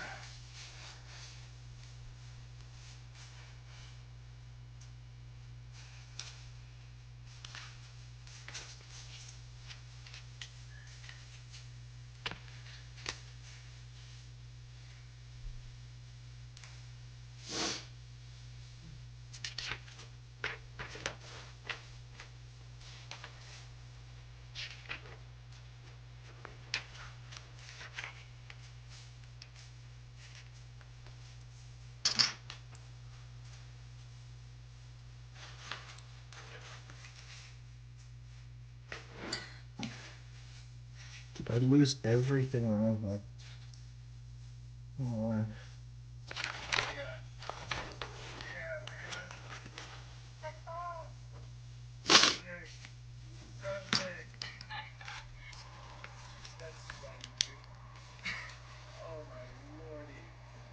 You gotta practice how you play, you know? I'm gonna do the one arm hang on the solo. Oh my god.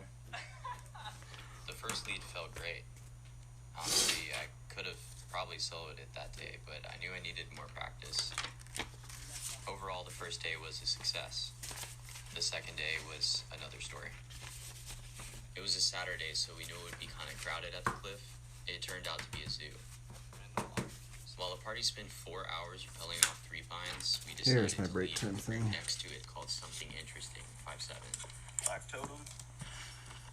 Unfortunately, the difficulty was too much for Nick to do with a 30-pound backpack on, so we had to wrap back down and wait for 3 pines to open. By the time we got up to the ledge, a party was attempting the dangler, and the follower fell, and after watching him hang in space for like an hour trying to build a Jumar out of slings, we just decided to cut our losses and head home. I was actually planning on soloing it on day 2, so having to wait another couple of days to be able to do the solo was mentally challenging. My friends and family that knew what I was doing were all worried for me. I felt like I had to hide it from certain people so they wouldn't stress. Where's the It became harvest? harder and harder to keep a positive, logical mindset. This is a side of soloing that I don't really hear being talked about. It's like when failure means death, everything in your life takes on meaning. You become superstitious. Everything is an omen. Safe. I had to learn to really trust myself and my ability and think logically about my history on dangerous climbs and my past successes with them. During this time before the solo, I really appreciated those who just had like pure words of encouragement, who would say like, oh, that'll be chill or whatever. I really appreciated that, and I kept those words like close to my heart going into the final day.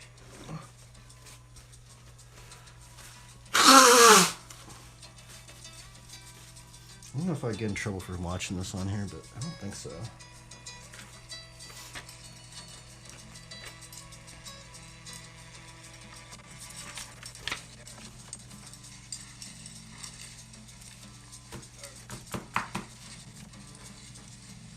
Yeah, I feel like I can do it better though.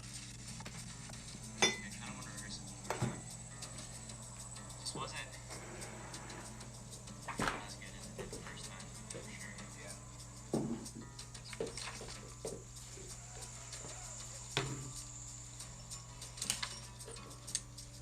Okay, Nick, I'm off.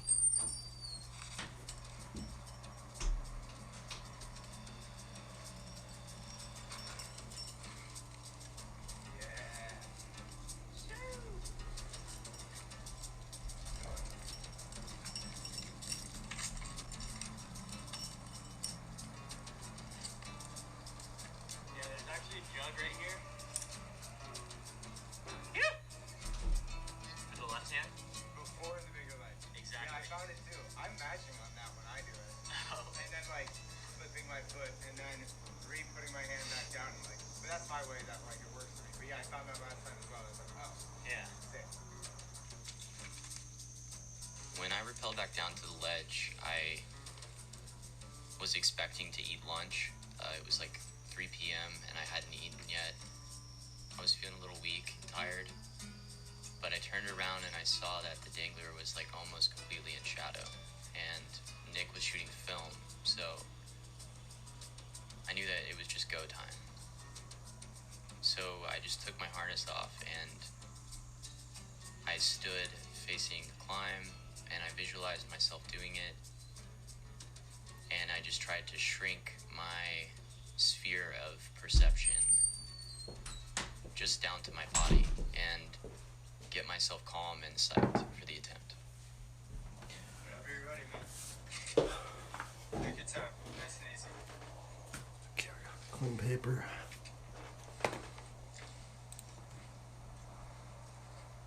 Open up the stream over here. Guess we can do our music as well.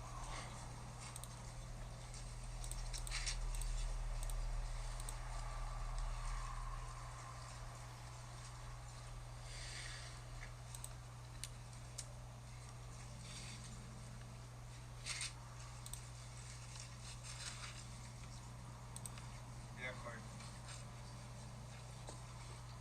Get on it. There you go. Let's see.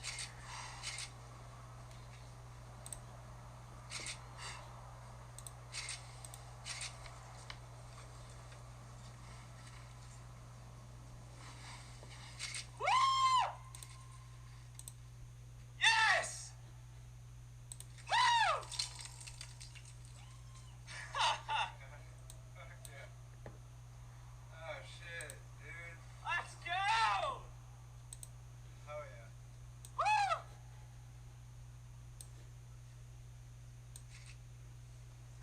Man, I miss rock climbing. Yes! Woo! Yeah, man. Dude, I could cry right now. Dude, let's go. You're in the zone. Woo! Fuck yeah, man. Dude, yes!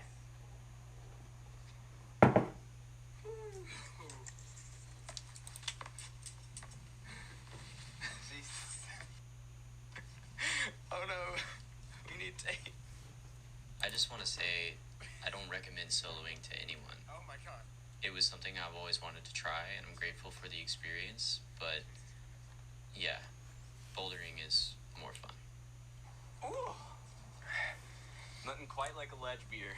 Thank you for the recommendation, Jeff. Thank you, Jeff. That video just came out like I think yesterday or something.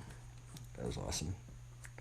It was crazy. That dude like shot up like he like barely got any views on anything, and then boom, dude. But he did that's such a gnarly one, man. That's like the everything about it, the camera angle and everything.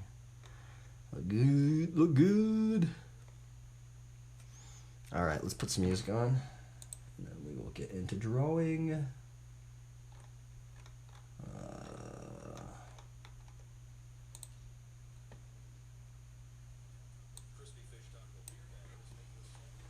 What are we to draw here? I guess we could do some studies of some sheep. Sheep. Sheep. Sheep. Actually, you know what I should do? I should do some like studies of like perspective again. Yeah.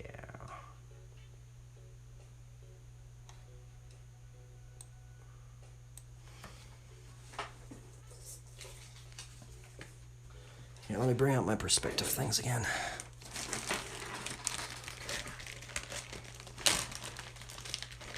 This is the stack. All the drawings. How I've started recording it is, see how I have these things right here? Now I started putting like my bike. Makes it so much easier to find things.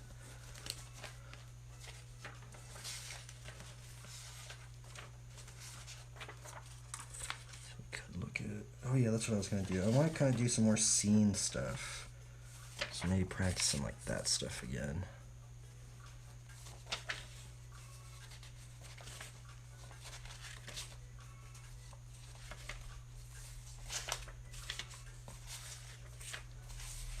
Is that my only one that I did like that? That one was pretty cool too, that one. Like, it's weird, like, I get burnt out of doing the perspective step, but then I know, like, it's really important to learn, so.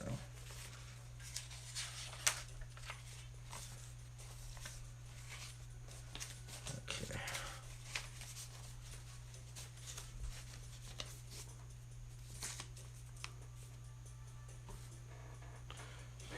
I wish there was a better organizing system for me right now, because I just have so much stuff scattered about.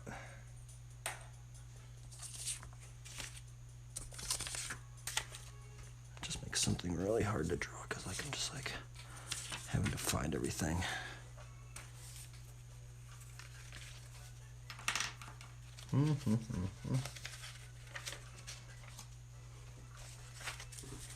Boop boo doo doo boop boop boop boo. So I think we were just gonna like practice, because we're saying I don't even know what to draw, honestly. I'm just gonna practice perspective and hopefully something comes out of it. Because I've been noticing I've been getting kind of burnt out. Like, it's weird, I get so burnt out at drawing sometimes. Like, it's hard for me to kind of like keep going sometimes. But well, I guess it's not hard, it's just like to keep going without getting burnt out and getting bored can be a challenge. So I think what I'm doing, I'm just gonna start just grinding, bro. I think what I'm gonna do, maybe what I should start doing is, I think doing these ones right here is a very good exercise. So I think what I might start doing is I might start doing a thumbnail. Before I get into perspective, we're just gonna think of a simple concept. You know, I'm gonna think about a concept of maybe, you know, shepherd, sheep, because we did a Bible study at David today or something like that. And then I'm just gonna do a simple no perspective thumbnail, and then get into a perspective, and then try to shift the camera angle. So maybe that's what we should try and do. Or maybe that's how I should just do it up in here. Just do the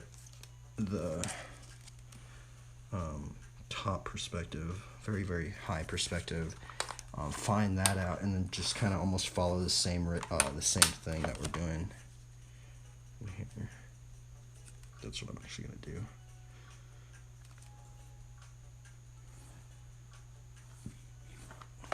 Okay, that is our perspective line, or that is our horizon line, because we're gonna do a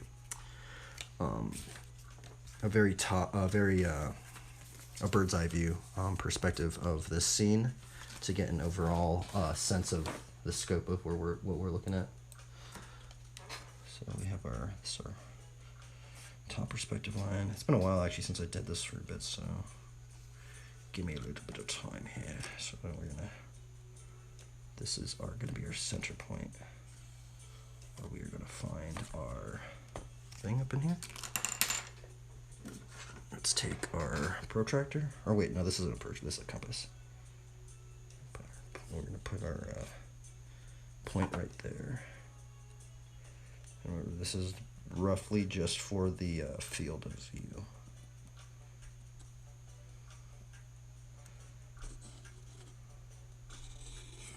And it is gonna go off the page, but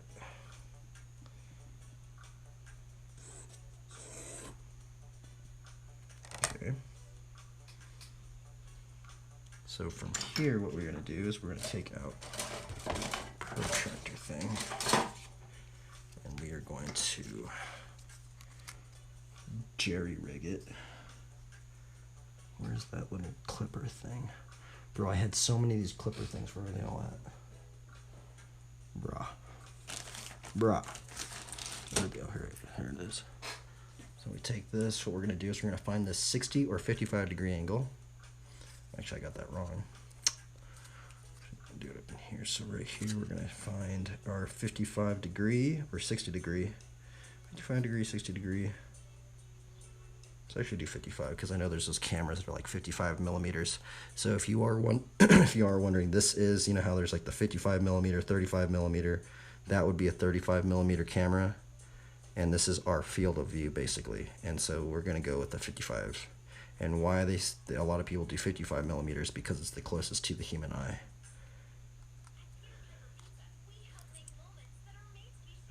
Like that. And we kind of jerry-rigged it a little bit. And what we're going to try and find is we're going to try and find this middle point.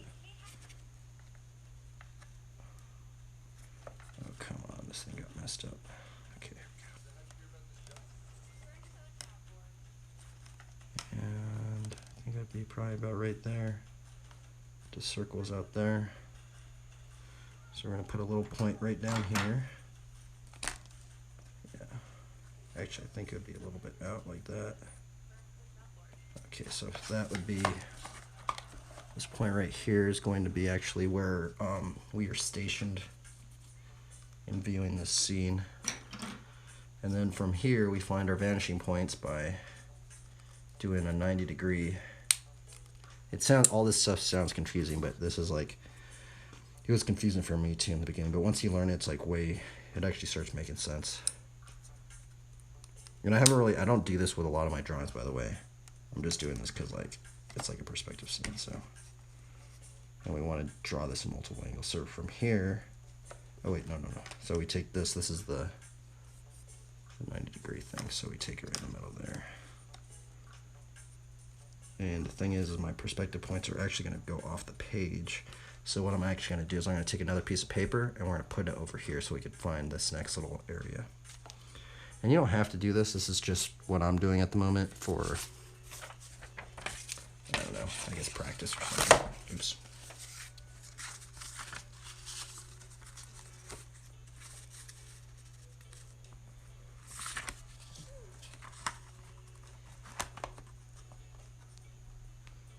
Put a little bit of tape on this bottom one. Okay, there we go. Okay, so find a point right there. Find this up in here. Which, man, these vanishing points are redonkulous, bro. Check this out.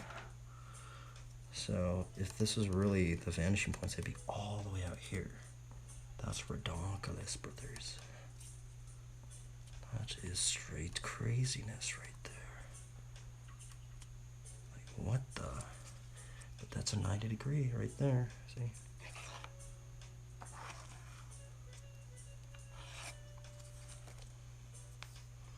Okay, so from here we can actually start building the scene up now.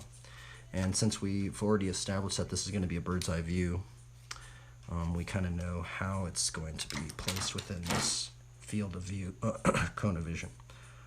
So what we're going to do is we're going to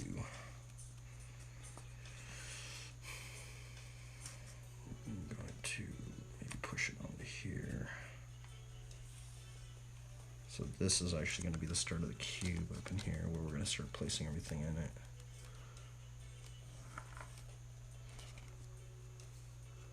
Yeah.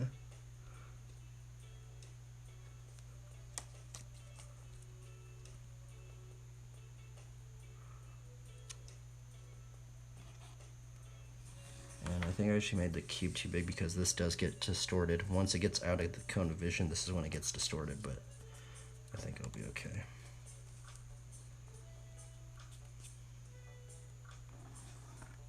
Okay, so we have established our ground plane right here. This is our bird's eye view of this scene. The scene that I'm trying to choose is a simple scene of just a shepherd and some sheep. So how are we going to establish this, right? In a bird's eye view. I kind of want to see what this is like, could be like. So let's see here. This is like a time when you could start breaking out a bunch of references, getting reference, being like, okay, well, how are we going to draw this, right? Because we're going to draw this scene in multiple angles, right? Multiple angles, we could draw it in multiple fashions if we start gridding everything out like this, which is the good thing about learning perspective, is because if we do learn how to do this, we can draw things in any single angle, in theory. It's easier said than done, though. So if this is a bird's eye view, let's just draw, kind of think of it like kind of like a camera, you know, the whole like 3/4 thing or whatever. I don't really know what let's just imagine that this little guy right here is the shepherd.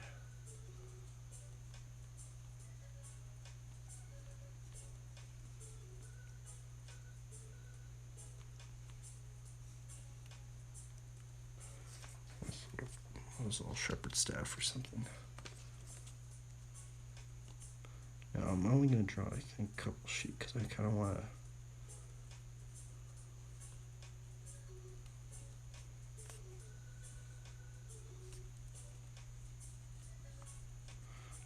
to keep this unison, right? Which is actually going to be very hard. I'm actually wondering what is really within the... What is on the planes of where all this was established, right? Obviously, we know that that is the horizon line, so this could be like... I mean, it could just be anything, really.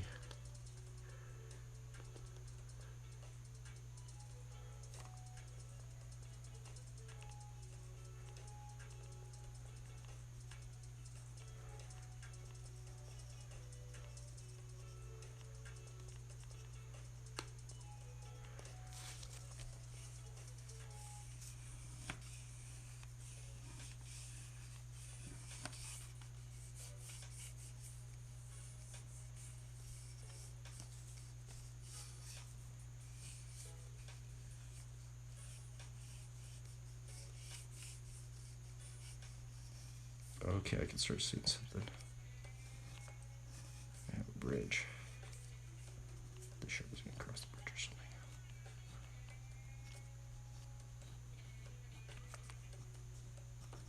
It's so weird. You just start scribbling things and they'll start turning into things. Okay, so we already have a little scene going. We have we have the shepherd. We have a bridge. This is going to establish a lot of things. I mean, we can put a tree right up in here. Maybe the sheep wanted to be by the little tree or something.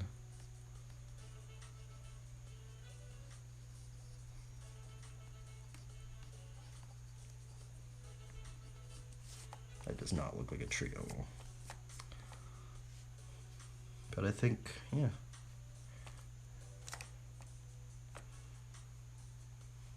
Maybe some reeds. Cattails.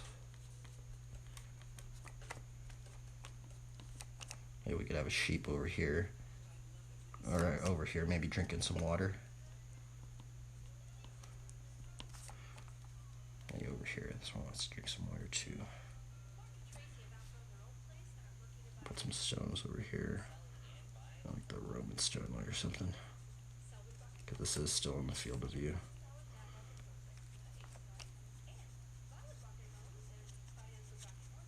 Put like a little town back here.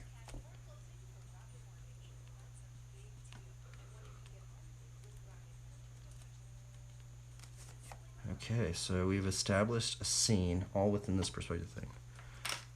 Let's keep upgrading it. Keep leveling it up. Wait, is this on copyright free?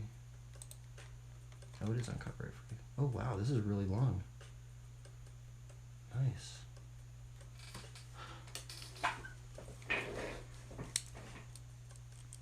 Okay, let's continue to level this up.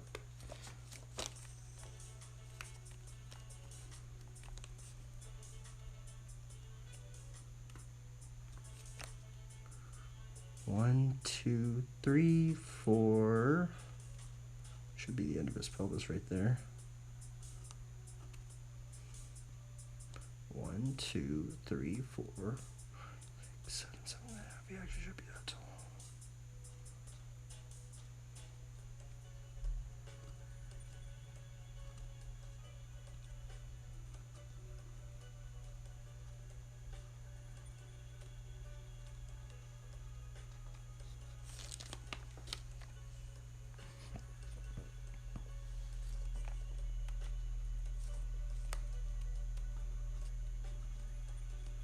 I don't know how to draw sheep. I have drawn sheep one time, but I have to.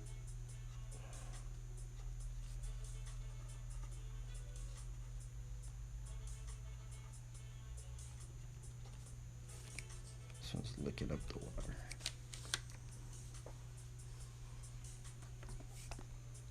Sheep, sheep, sheep.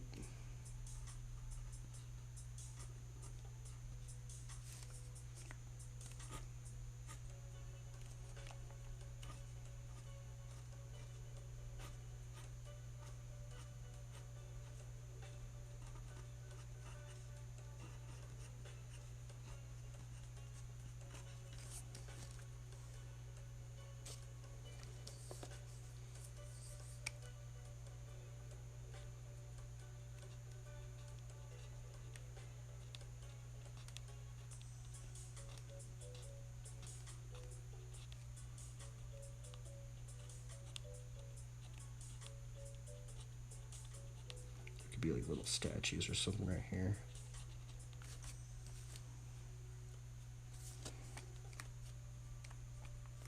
I don't know, how do like, what do, I'm trying to figure out, like, what do bridges look like back in the day?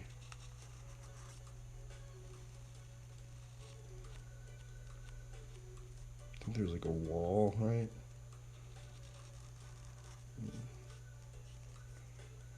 Something like that. I guess it's like a stone bridge. I'm gonna do these little things right there, but over here.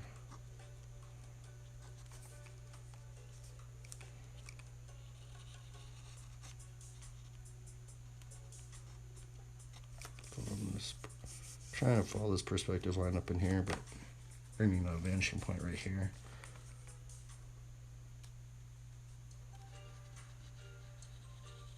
Oop, I actually forgot there needs to be a top one on there. Oh, yeah, this is a stone bridge.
This thing actually is kind of starting to like grow on me now.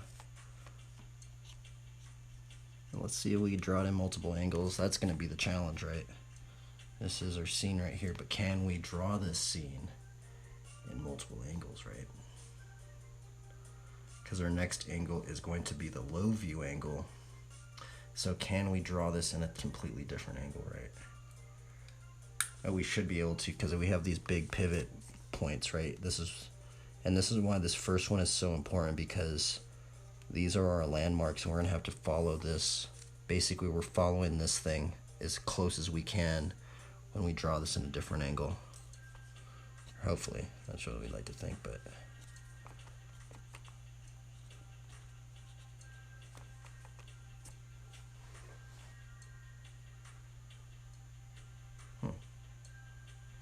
there's supposed to be a bunch of sheep up in here. What if there's like a wolf over here?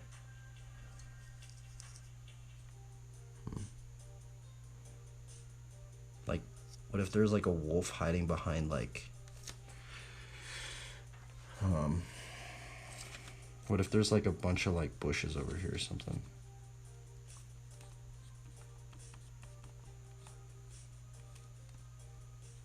There's like a wolf over here.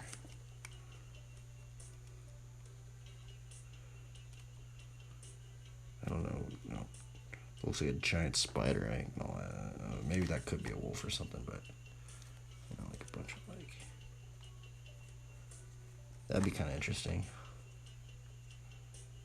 Or I guess I would have to look that up. I kind of forgot, but I know there's like that thing where like you know, like they kind of like crouch in the prone position,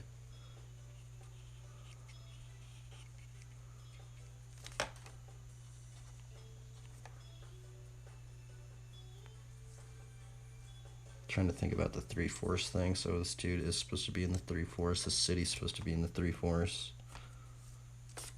Maybe, I don't know, something like that. Okay, let's see if we can draw this in a different angle. Maybe I might have to look that. Let's look that up. I'm gonna look up some wolves, because I don't know all this stuff we basically did freehand, but like I don't know exactly how a wolf looks. Wolf, prowling.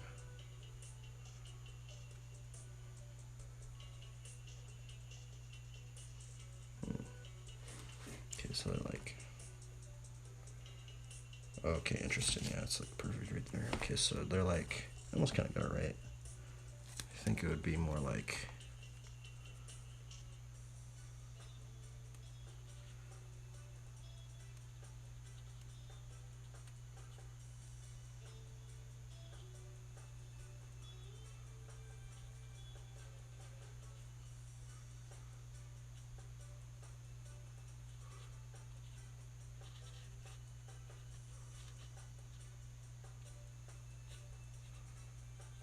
maybe like you could barely even see if it's a wolf or something. It still doesn't really like make sense though that it'd be over here. But I mean, I guess so. Just I don't really know how like a bush. I feel like you would be able to see him, right? Maybe there could be like one little sheep or something over here. And the wolf's about to just eat him up.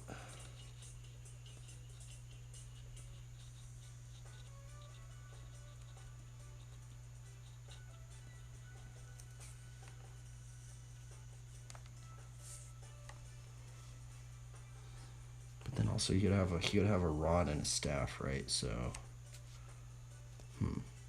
I wonder, like, did David just carry like 2 staves?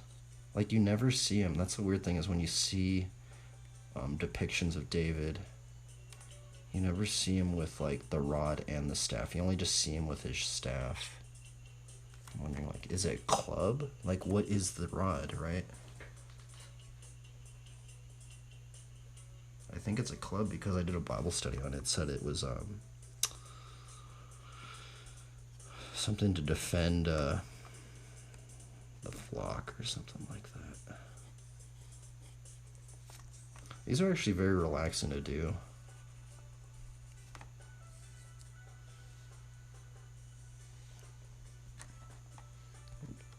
Close up. I might build this one up later on. I don't know about the whole rod thing though, but there is that one verse that says, your rod and your staff, they comfort me. And the rod, I mean, I don't know if these Bible studies are right, but these commentators say the rod was for predators. I mean, the thing is, it would not be a minuscule little stick. Like, if it was for predators like bears and wolves, like, it would have to be a pretty gnarly club, I think, to protect something. I mean, if the staff couldn't protect it, it'd have to be a giant club thing, right? I think it would be like that anyway. I don't know. Okay, let's do a different one now. Let's see if we could do a different, the same scene. Let's see if we could do a lower view version of this one.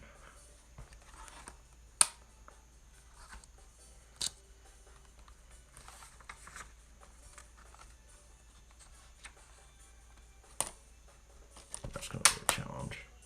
I mean, I kind of want to just draw this one out, honestly, but.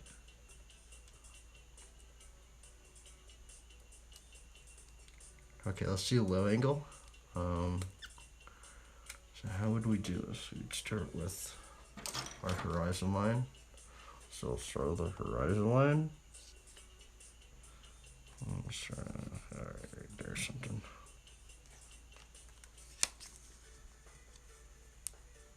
Alright, or would it be lower? I think it actually would be lower.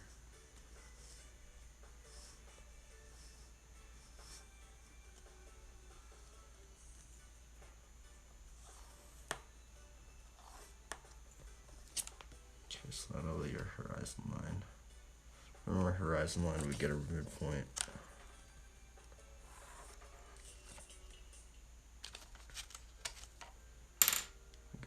gosh. Bigger composition.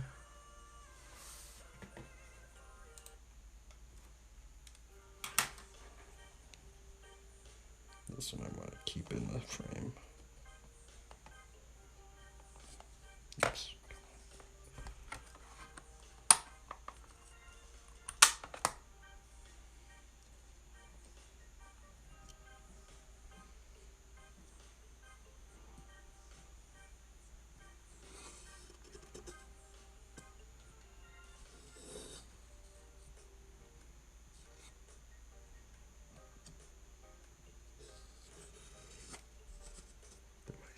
I think it moved on me a little bit. It's okay. No worries. Just a rough guesstimation. Let's find our 55 or 60 degree thing. This.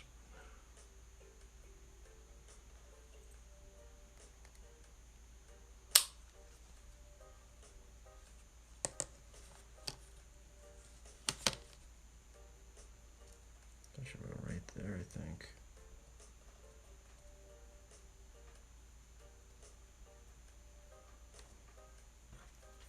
Let's mark it.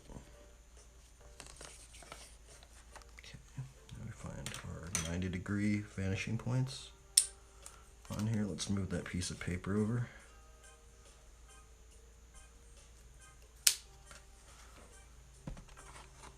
Oh, actually, this one's taped down.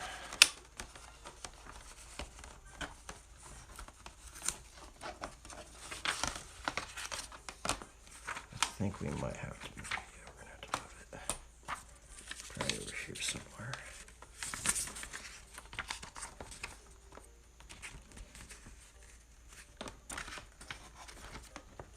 Okey-dokey.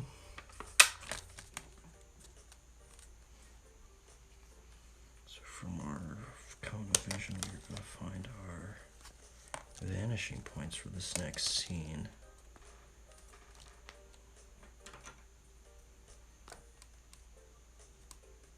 Here and then right there.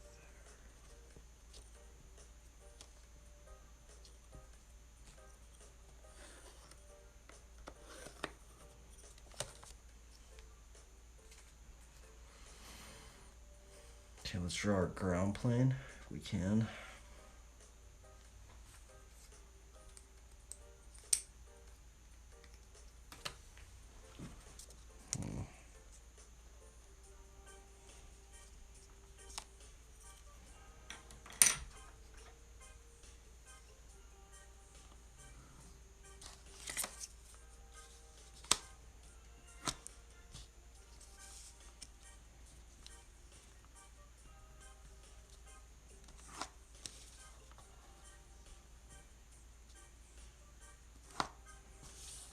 Okay. I can roughly think that this is going to be, right?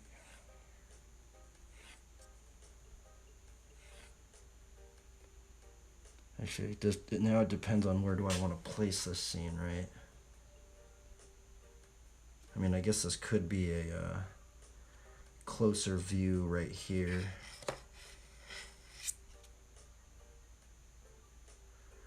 Because that's the thing is, do we want this far out or do we want this zoomed in? I mean, this could be straight up like a portrait of this dude.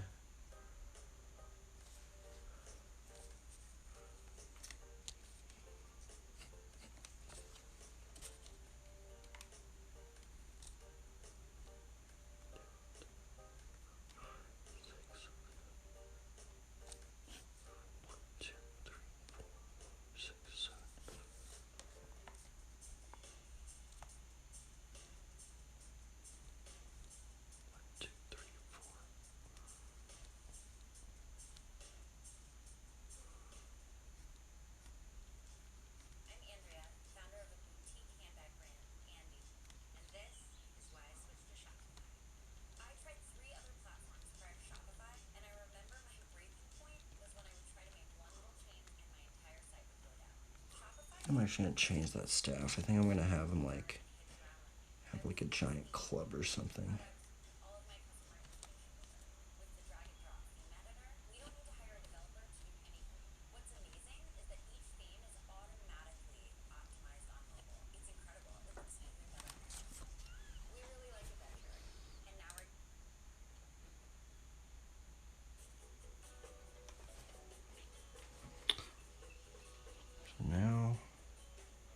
This is the closer up version of this dude.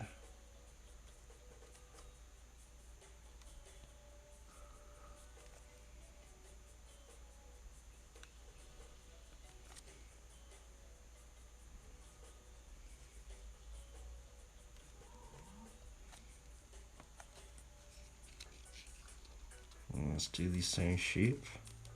This one actually should be in front of him.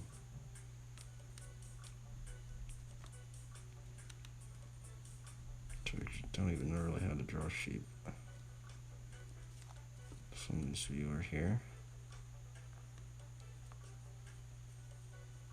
There's a tree right here.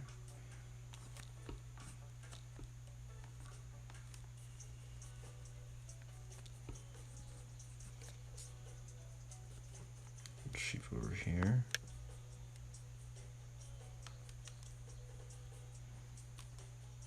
We're actually gonna see another one, that one. See a couple more over here. We're not gonna see all this stuff. This is actually, I'm just gonna start going into the background of these mountains. You can maybe see a little bit of that city just poking out just barely. You would see, okay, so if this sheep's over here, we would see a bit of this. So that looks, what, 2 feet over there. So I think it would be about 2 feet.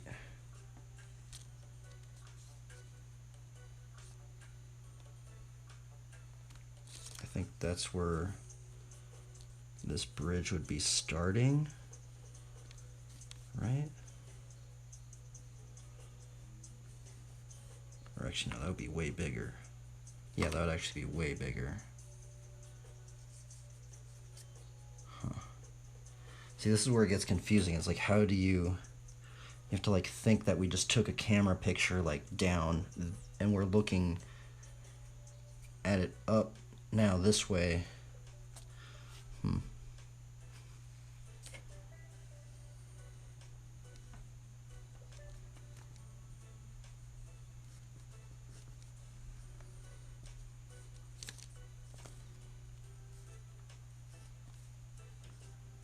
Actually think there would be the sheep right here drinking.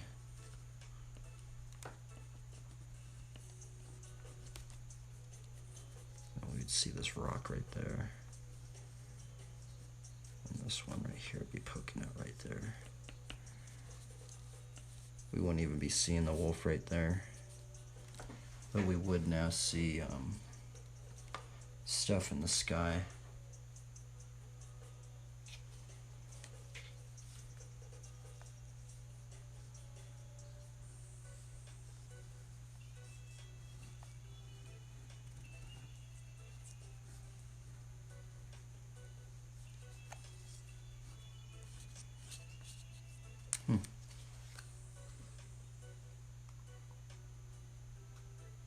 Interesting.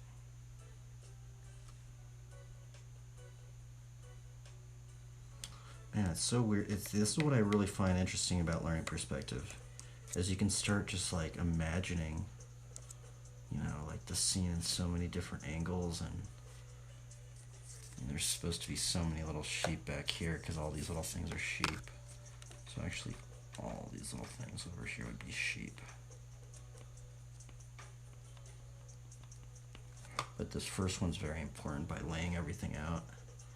I kind of wish I got the wolf over here, but see how we got this angle right here? We can't even get the wolf right here, because I kind of wanted the wolf like over here.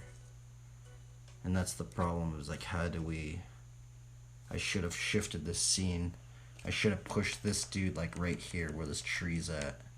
And then maybe we could have seen the wolf in a little bit creeping up right there.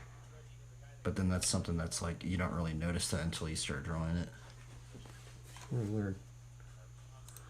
Pretty strange, man. Okay, let's upgrade it.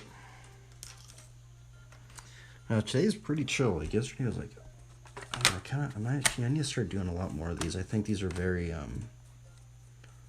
very good. This is a good exercise because we're learning how perspective is working on all these scenes.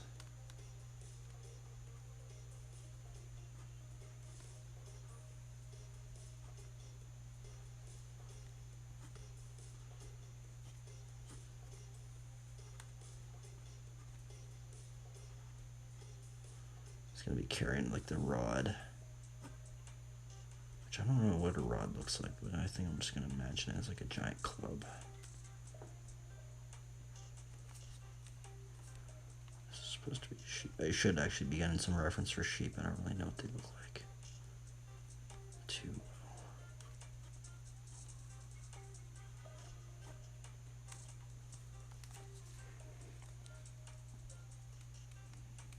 Yeah, let's see, how tall is this dude? 1, 2, 3, 4, 6, 7, 7.5. Okay, so this is where generally is step.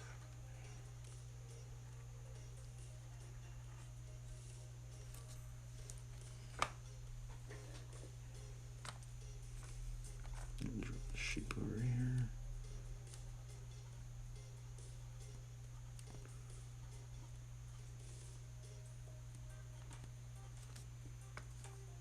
Draw the sheep.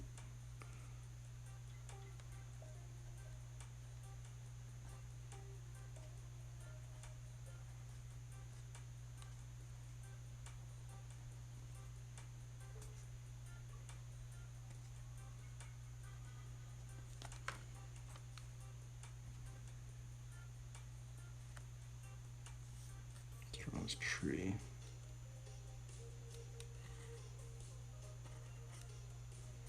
Draw some plants at the base.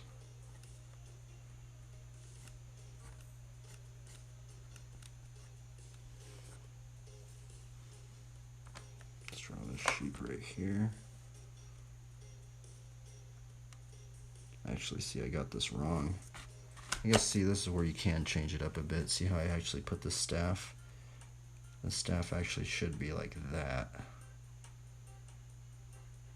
And that's the thing, is if we were animating this out, these are actually little things that people would notice.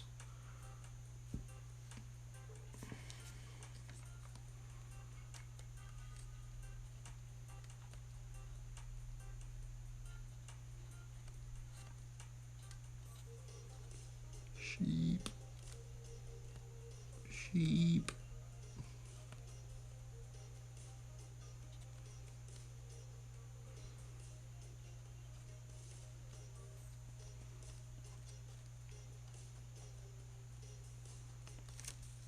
Now this part's actually going to be really tricky right here. There's actually 2 plants right there. That's weird.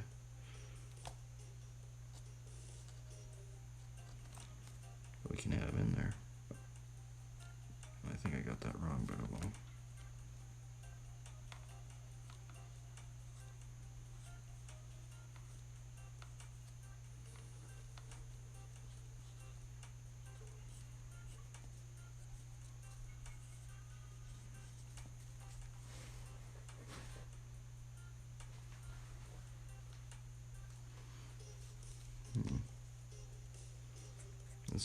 This bridge is going to be the hard part. I don't know where the start of this bridge starts. I think it would actually start right here, actually. I'm going to push it in this perspective then. Use this one. Actually.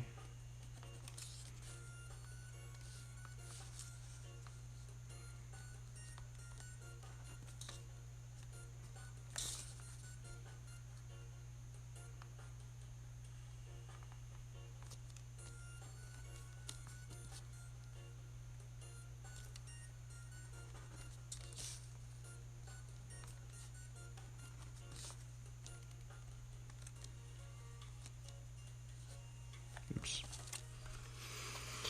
There's a little statue. I forgot we're putting little statues on these things. And we're going to push this over here.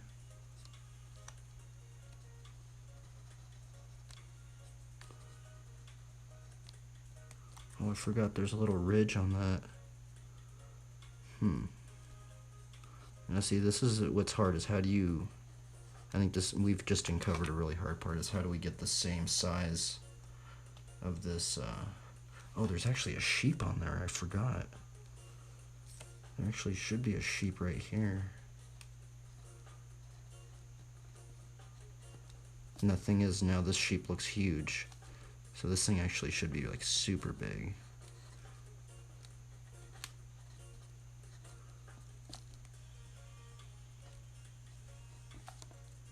This is the stuff that gets hard. I'm just trying to like get the sizing right of everything. And I think actually we would see some of these cattails right here in this scene.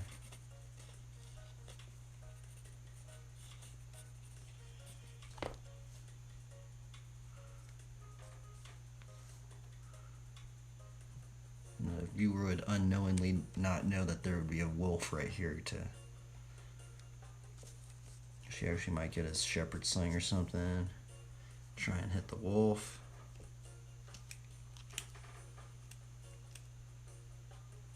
And what we could do too, we could just put a giant cross in there because, you know, it might even. That's what I've been doing lately.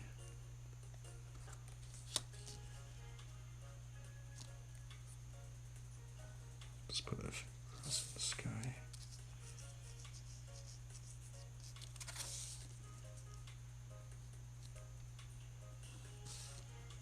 Or something like that, I don't know.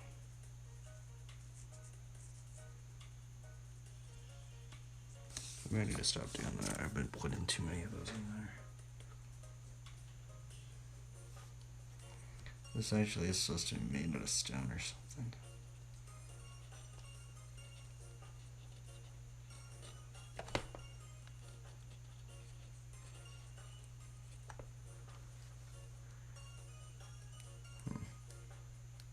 Alright, let's do a different angle now. What other, I mean, we could just keep rotating this around. We can get even a 1 point perspective one, which we might actually do a 1 point perspective one. That would be interesting. This actually isn't even, this isn't even a low angle. This is actually mid. This is mid perspective. This is bird's eye view. This is mid perspective. This is eye level, basically. Let's do a 1 point perspective. Now where would we put the 1 point perspective? We could be having the camera right there and looking up right here and maybe seeing that cross right there, if it is in the background.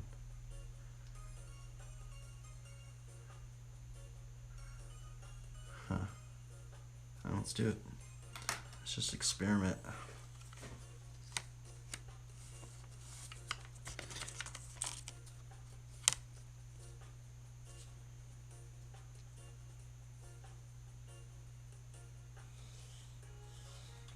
Put a horizon line. Oops. Gonna push that as the 1 point perspective. Actually kind of forgot how do I do the 1 point perspective thing? I don't think we need to do the field of view, right?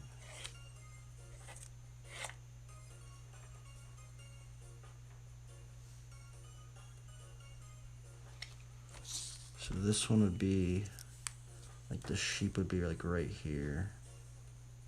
Wait a minute. Let's think about this. If this isn't 1 point perspective, then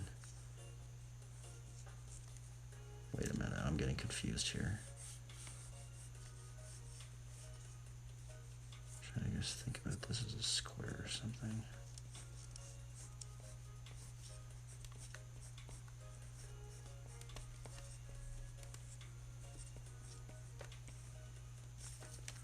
It'd be over here, right?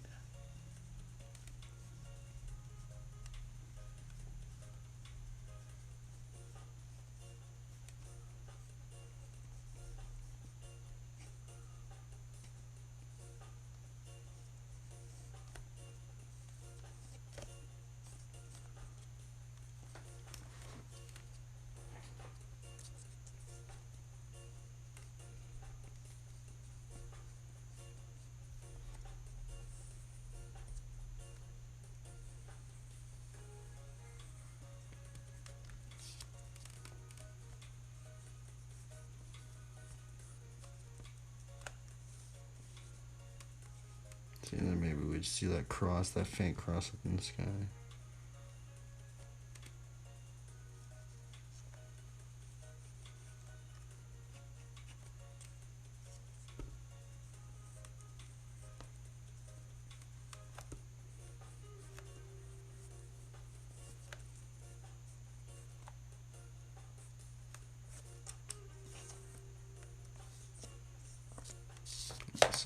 that.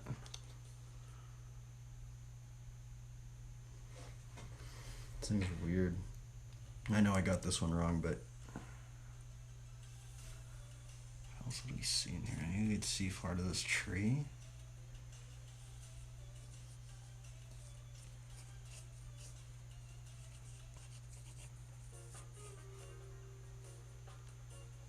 You'd see this cloud right here.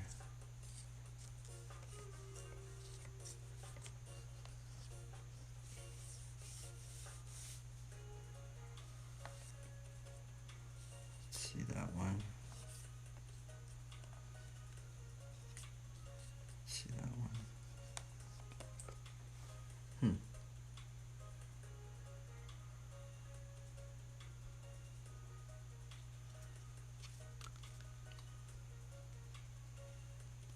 It's crazy.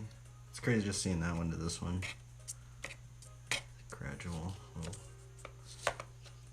pan thing. Zoom in actually. It's actually, we go in like this. And then this is, the camera goes down like this, and then the camera, so basically the camera's right here on this scene where this pencil is, about right there. This one, the camera's a little bit more down, kind of like right there actually. This one, the camera is basically right where this rock is, looking up to that point in perspective. Now I guess the other hard part is, could we take this and then move it around 360? That would be a trip. What is dual?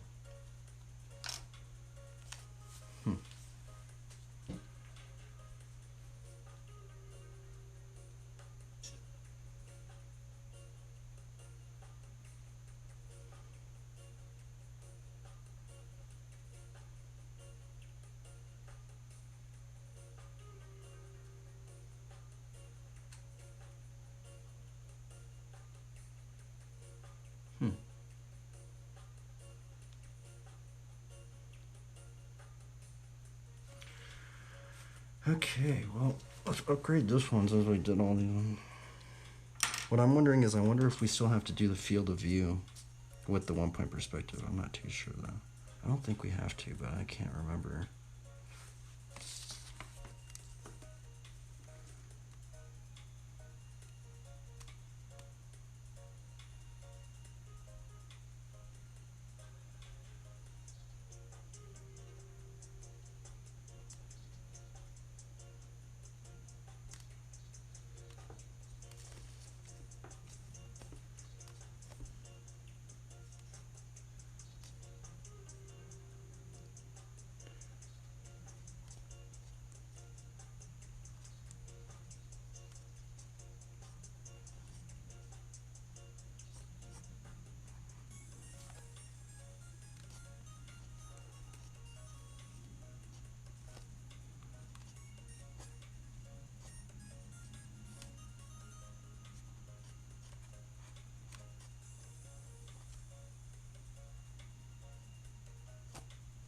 It's weird, like I see so many like old illustrations that are wearing like these skirt things.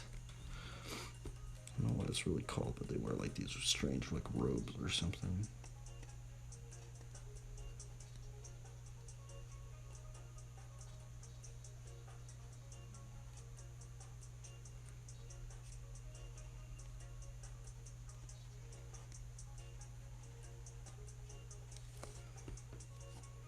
That did not look like it's a 1-point perspective at all.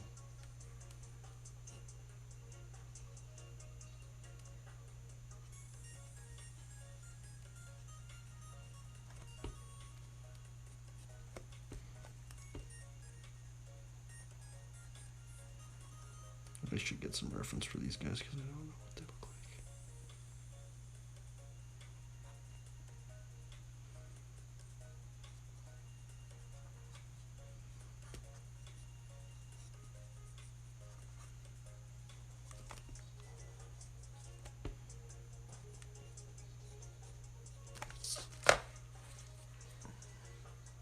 I think there's a low V point too.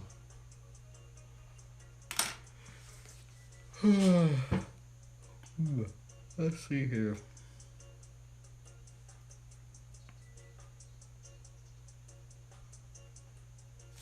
Guess we could do a little study of a wolf or something right there, not part of this perspective.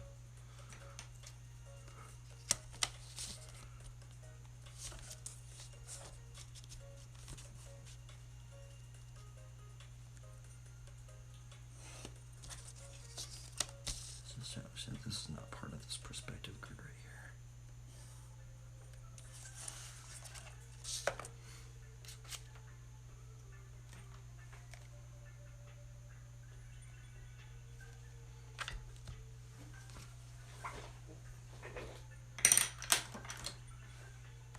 Draw this guy over here.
I mean, Schneid's, we almost just did like a little comic panel thing. I wonder if that's how they do the comic panels. Huh. Bro, that's almost like a comic panel thing. Dude, it's weird because I've never really drawn a comic, to be honest. But that literally almost kind of looks like a comic panel thing. Now that I think about it. Maybe that's what I should just start doing.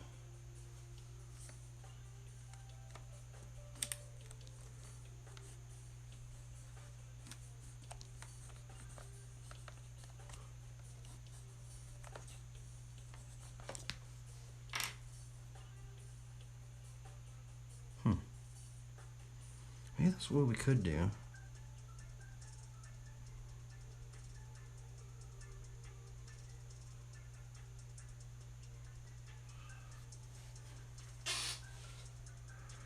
That's how they're doing it. There's a way they grid it all out, I think, though.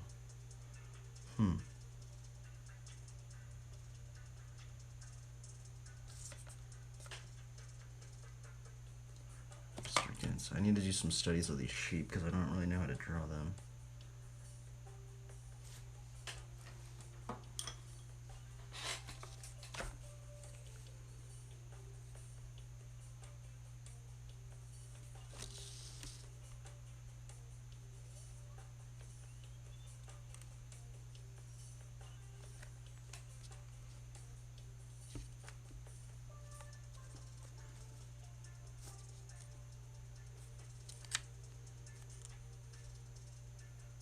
We'd actually see these two little things right here.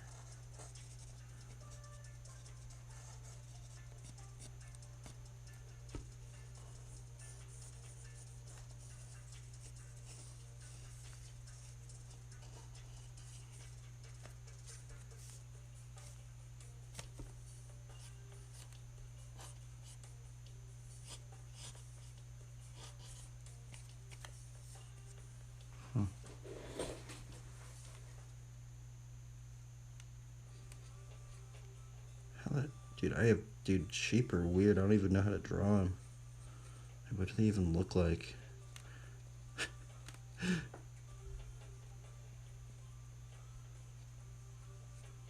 Let's get some reference right now, but I'm lazy right now.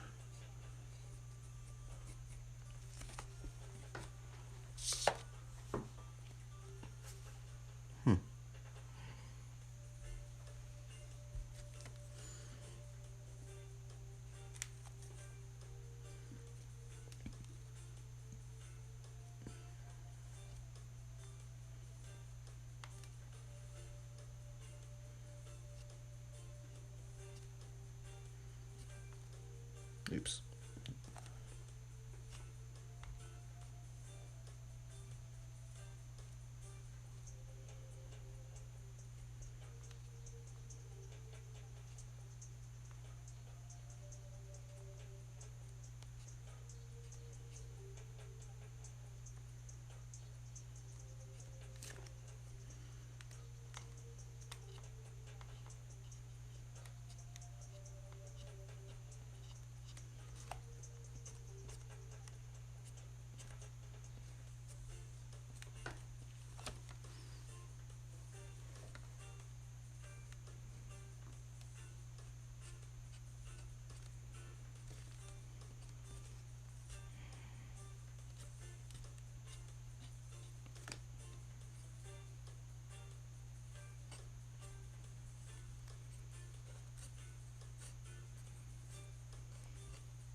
Snuggies, maybe I just draw this as a little comic thing.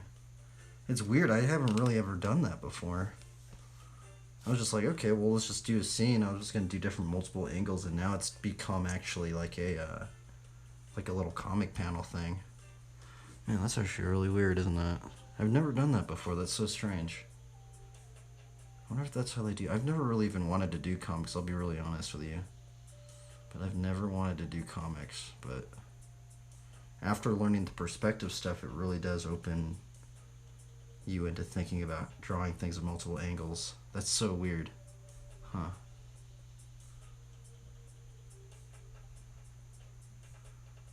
Man, perspective is a trip.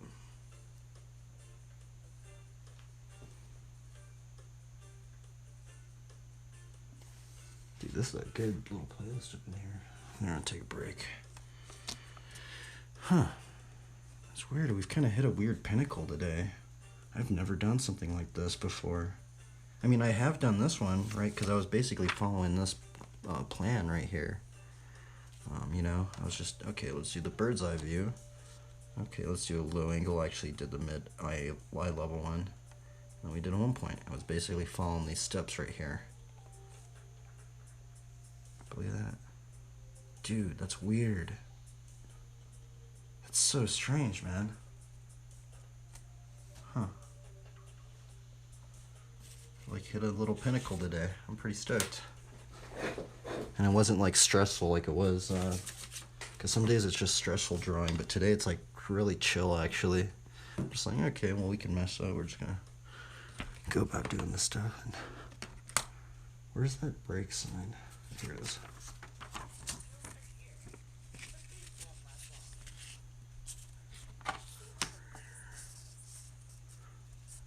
Something. There we go. Gotta take a break.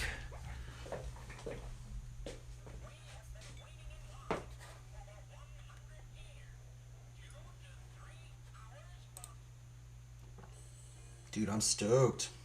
I've never done that before. That's so weird.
I'm tired.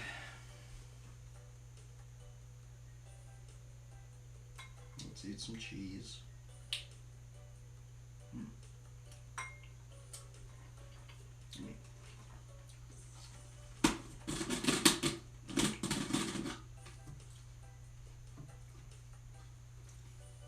Oh, this one's gonna turn out cool. I might just try and ink it out today.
Oh wait, that's what we can do. We can watch something.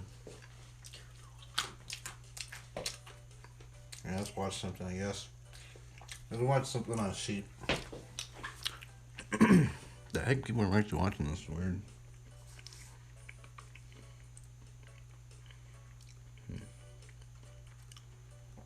Sheep documentary. Let's learn some stuff about sheep.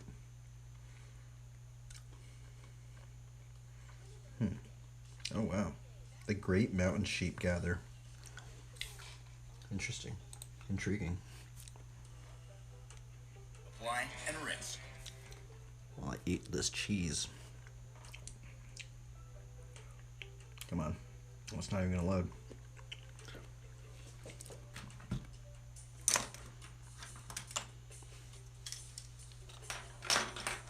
There we go. Oh wow, this is gnarly.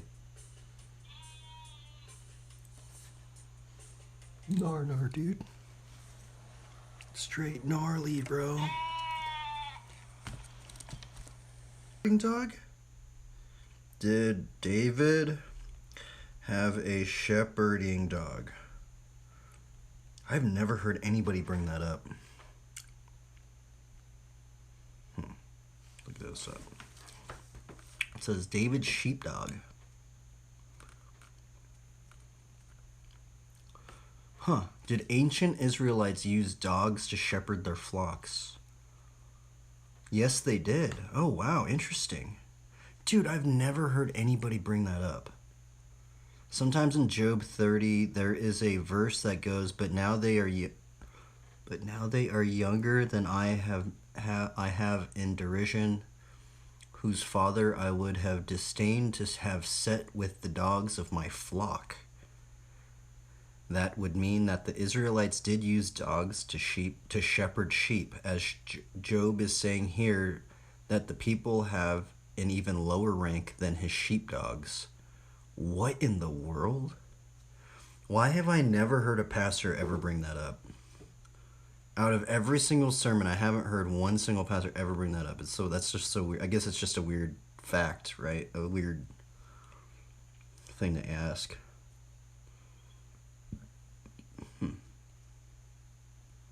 Interesting. Maybe I should put a shepherd dog in there then.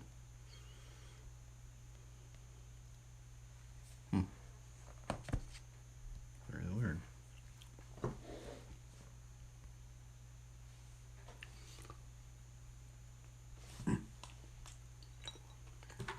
Why is it not loading? Oh well. I'll just listen to music. I did have that other setup. I have to go get that clip from outside.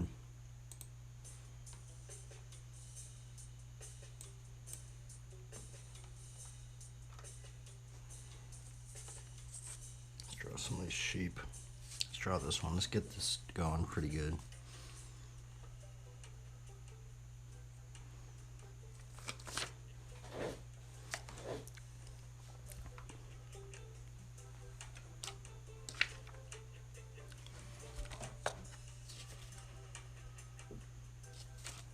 This is kind of sketchy too.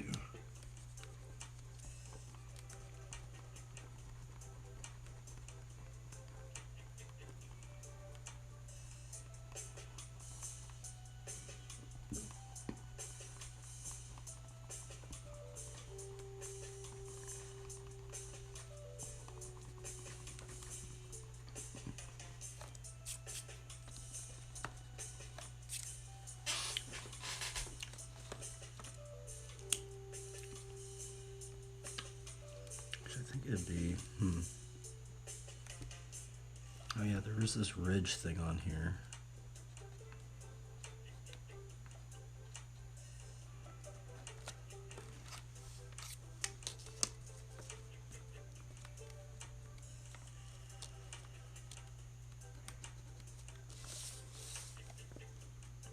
And then there would be one over here as well.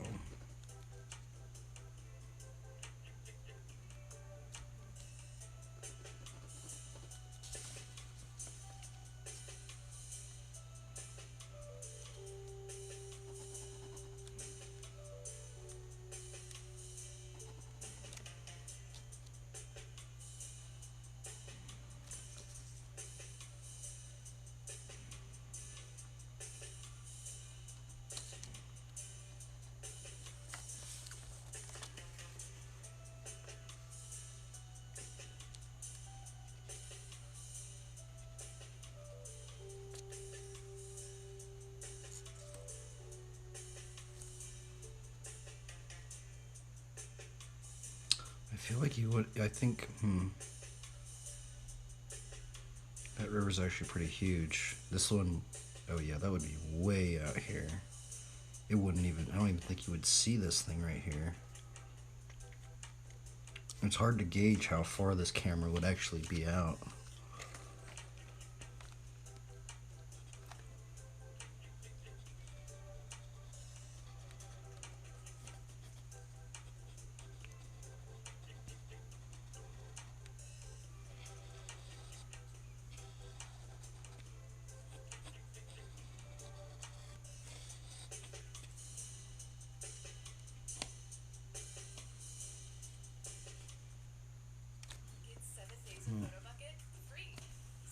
Bro, this is hard.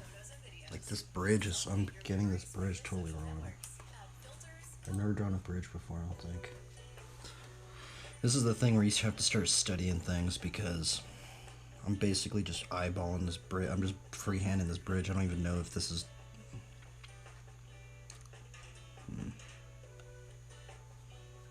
See, because there's this wall right here.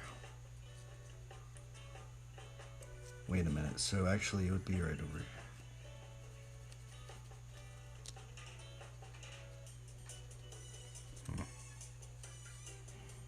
Well, there would be the wall right here, and then there would be...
This thing has no neck to it.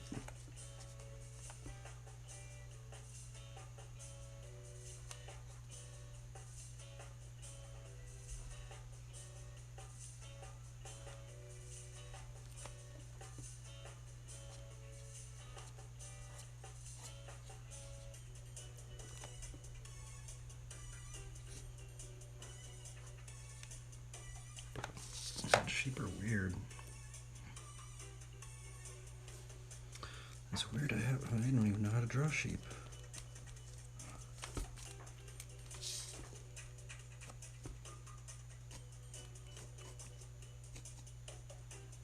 I need to figure out what this dude's wearing too. I don't know if he's just wearing some sort of weird kilt thing.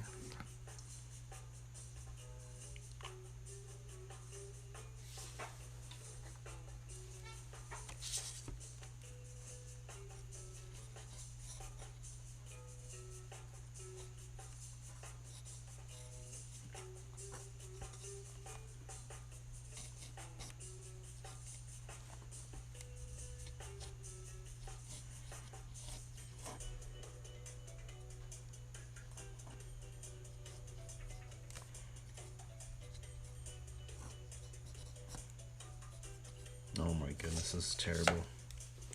I gotta like redo this entire thing because I don't know what I'm doing right there. I mean, I wonder what happens if I just did another layer on top of this one. Maybe that's what I should do. Do another layer on top of this one. Just draw this entire thing over again. Just keep refining it and keep refining it and keep refining it.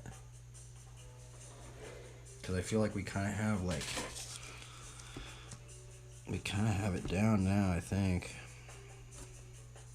A little wheat thing in his mouth.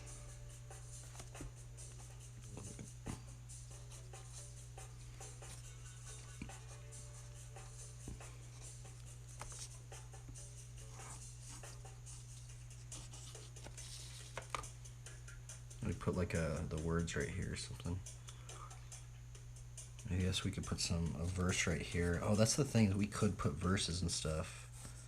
Maybe that's what I should look at. Like verses on like shepherding or something like that. Let's look that up. Verses on shepherding.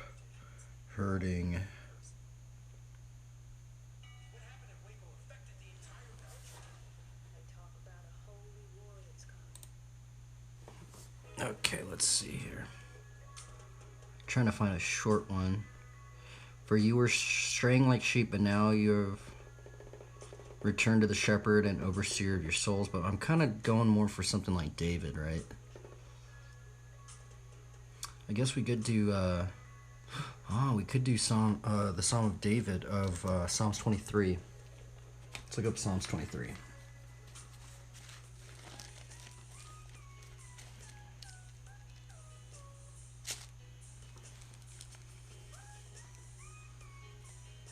I kind of want to do this one, even though, He makes me lie down in green pastures. He leads me beside still waters. He restores my soul. What about this one right here?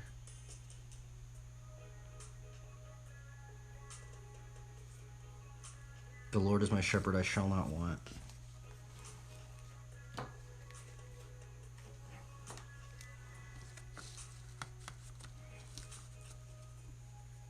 Let's maybe see.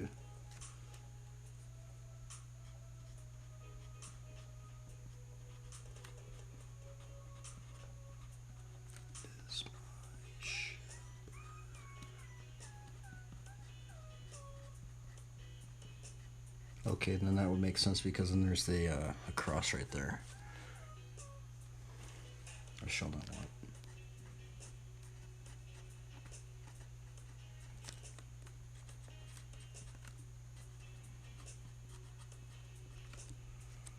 I kind of want to write that next one. He makes me lie down in green. I don't know if I would have enough. I wonder how comic people do that. I wonder if they like. I wonder if they, That's actually a very strange thing to think about. I wonder how they, like, set up their letters to where, because I feel like I can't write that much stuff in here. I want to put that next verse in there, but I think it's going to end like right here, and then like you wouldn't be able to see that cross right there. Yeah. Let's see. He makes me lie down in green pastures. He leads me beside still waters. I guess this isn't really still. This is a river.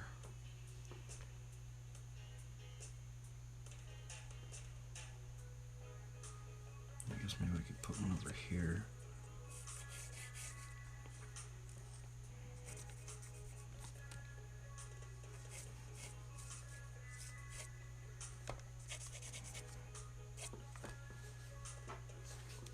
What's under here?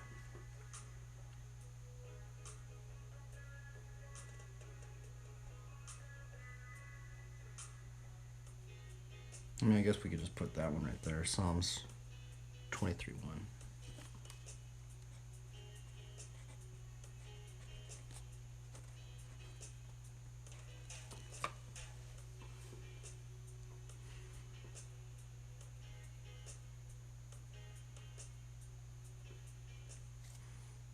So should we put right there?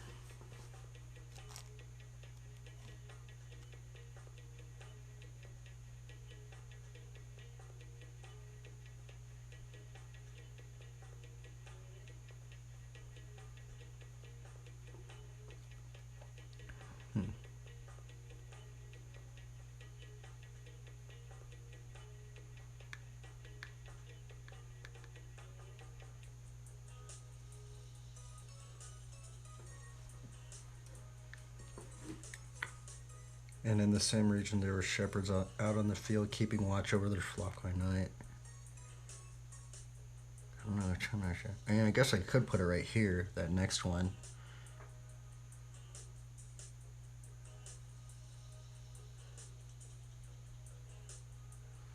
I wonder if I could just write that entire thing right here. Or maybe I could put it over here. Okay, maybe I could do this one, push this one over here, and then push the third one over here. Okay, maybe that's what I should do. Let's try that out.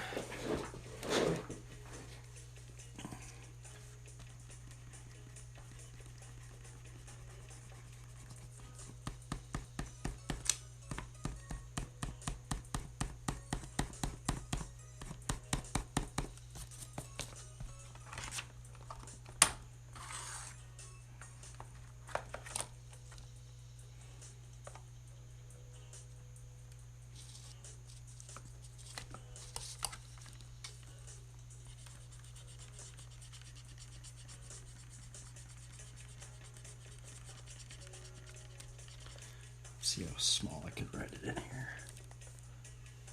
The Lord is my shepherd, I shall not.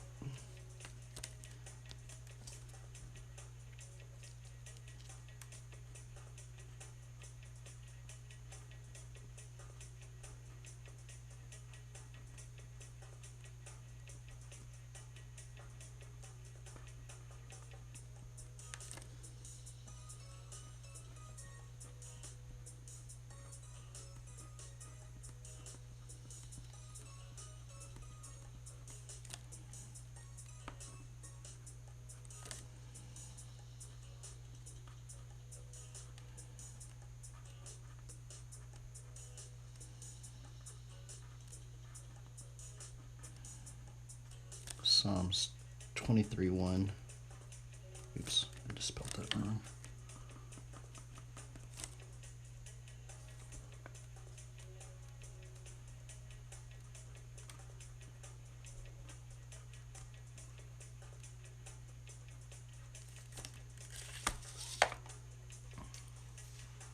Okay, then I'll put it. He makes me lie down in green pasture. He leads me beside still waters. Darn, I actually have to save this one. It's actually a problem I'm encountering. I guess we could just figure it out from this line right here. Just gonna make a line right. I'm actually just gonna make a line so I can save that. Let's put VP.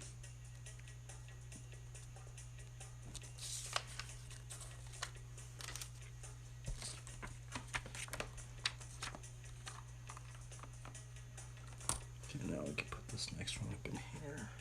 He makes me lie down in green pasture. He leaves me beside still waters. He makes me lie down. Let's see. I'm gonna try and put it up in here. He makes me lie down in green pastures.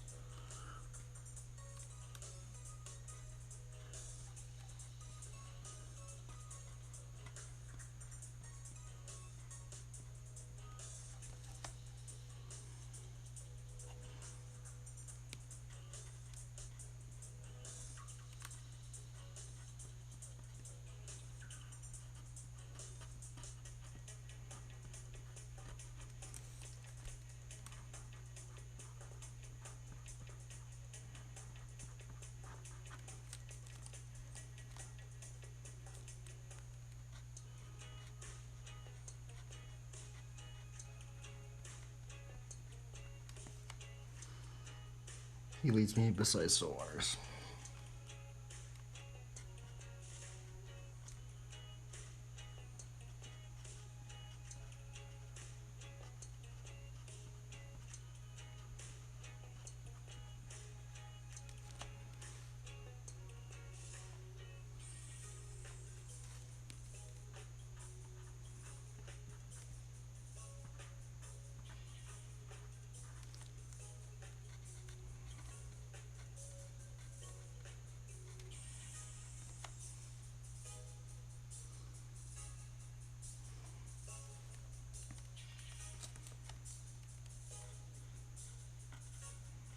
I mean, I don't know if I should just keep riding this because it's like, I mean, I could just put it at the end of this one, Psalms. I guess it does make me, I guess we'll just put it over here.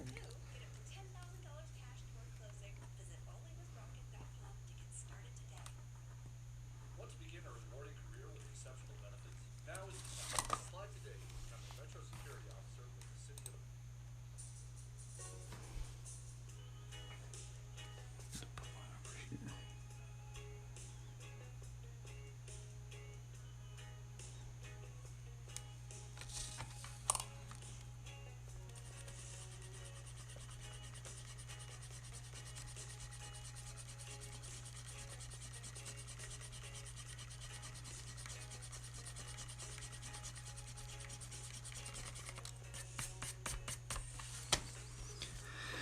Okay, let's see here. He restores my soul.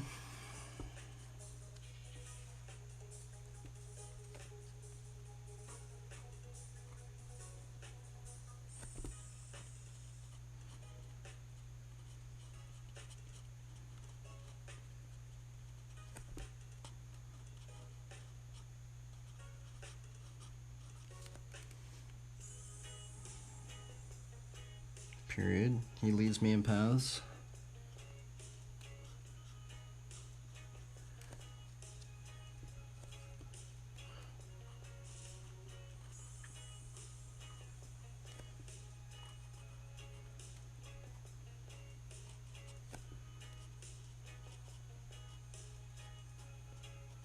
In paths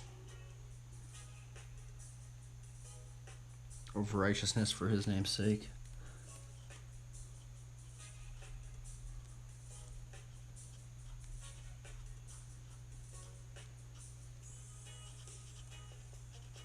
Oh man, I don't like how that one. I guess I'll just put righteous.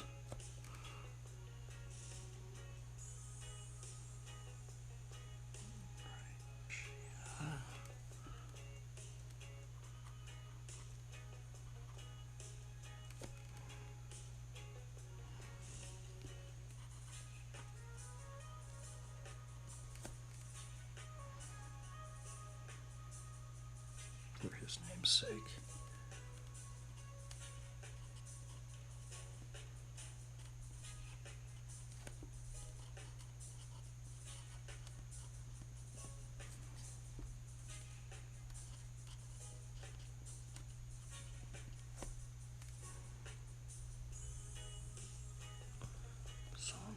3-3.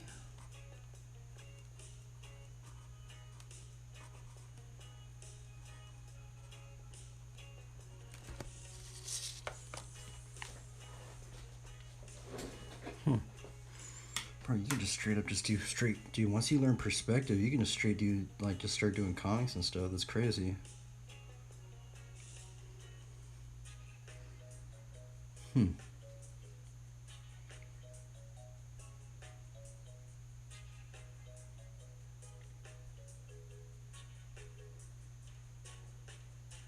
Dude, that's gnarly, huh?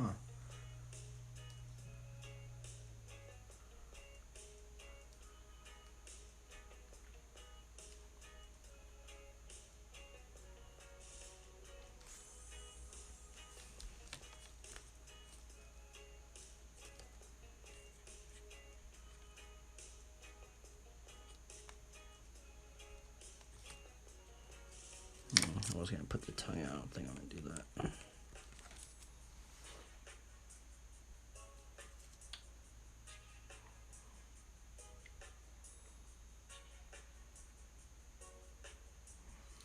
Definitely need to learn how to draw these sheep. These sheep are weird.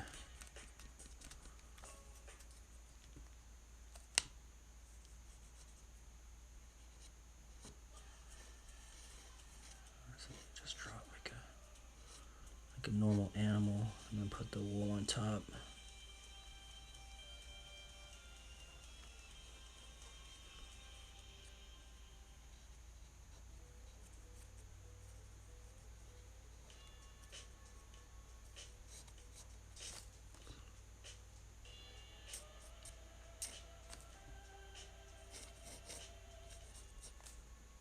I think all these would go into that point. I'm not too sure though. I'm not good at the 1-point perspective.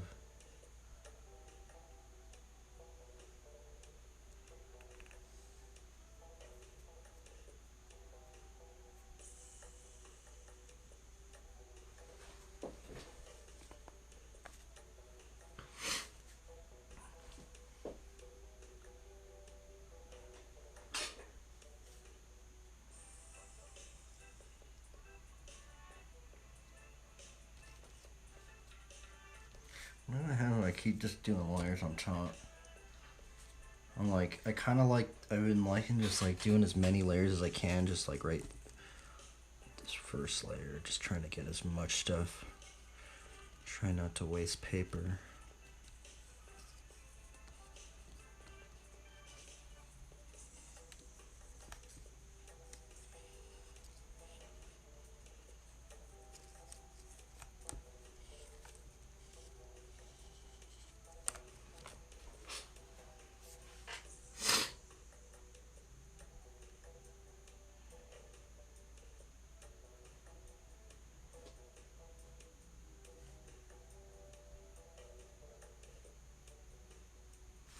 You know what? This camera's in a weird angle.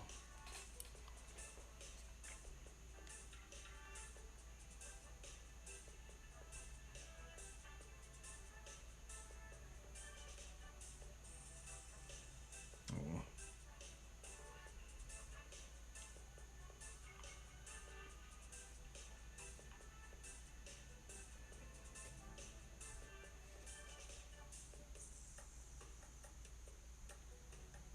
Kind of wondering like if I should put these like circles in here. Not this one, because this is where the wolf would be.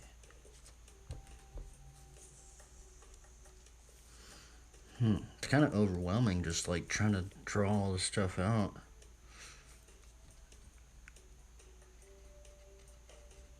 I think I'm just ready for the next layer. I might just go in with the next layer now.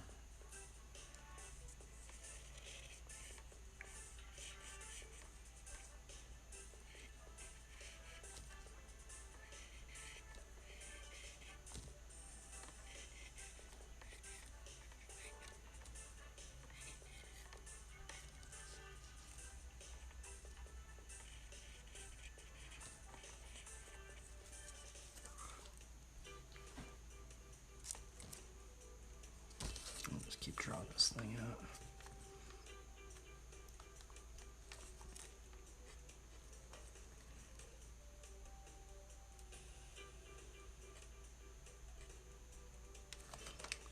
Okay, look up some reference for that. What does a wolf growling look like?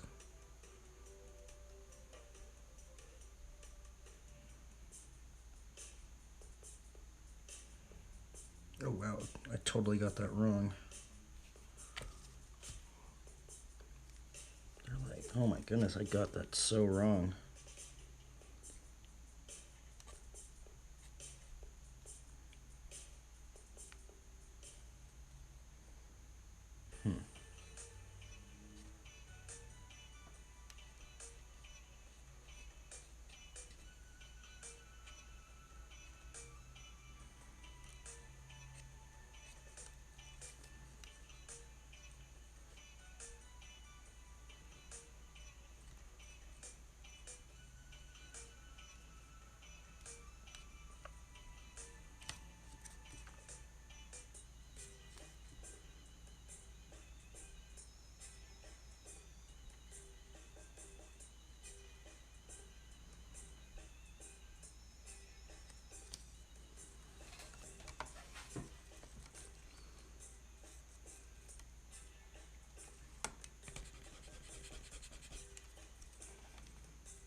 Holy sheep. Just weird. I don't even know how I'm gonna draw this thing. I know there's a way I could figure that out. Has to be like bushes, like tall bushes or something. Just don't really know how to like depict that.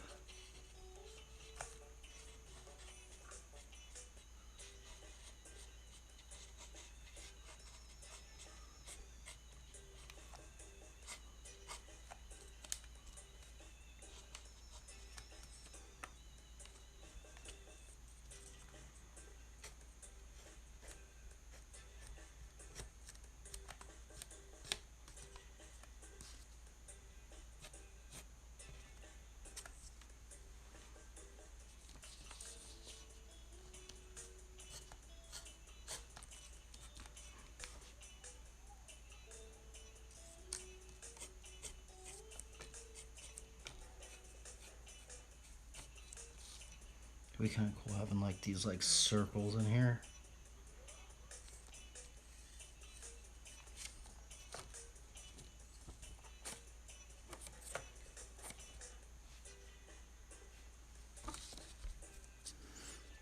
I want to put like a shield right here for some reason.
fudge.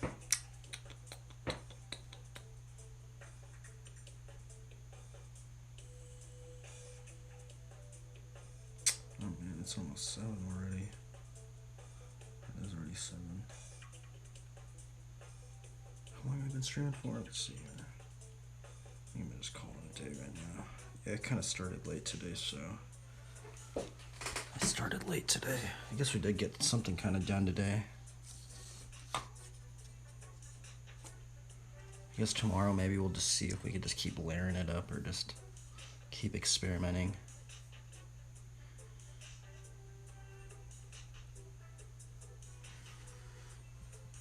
Okay then, let's put this up on this thing. Actually, I wonder if, can I do it on here? That would save me so much time. I don't think I can, because I don't have a clipper.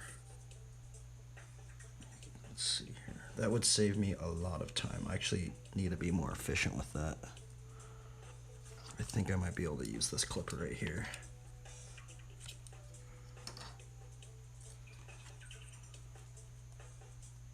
Let's see. Yeah, I gotta use that tall clipper. Actually, maybe I could just do it like this. Nope.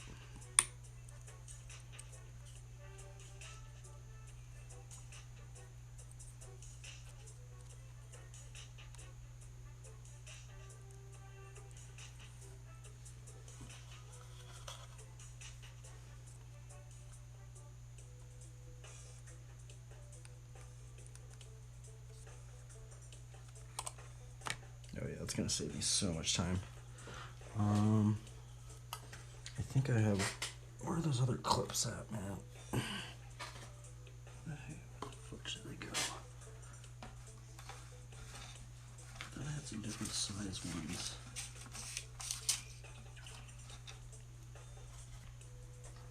I guess I could use this big one. Oh, here's one.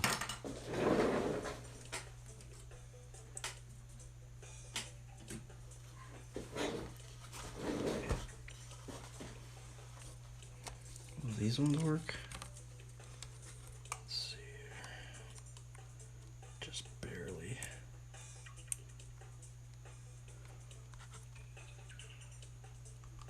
Oh, that one doesn't even work. Fudge. I'm gonna use the big one. I guess I could just use tape.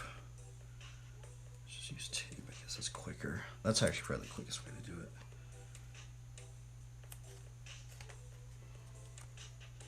Go. This one's kind of not really working very good.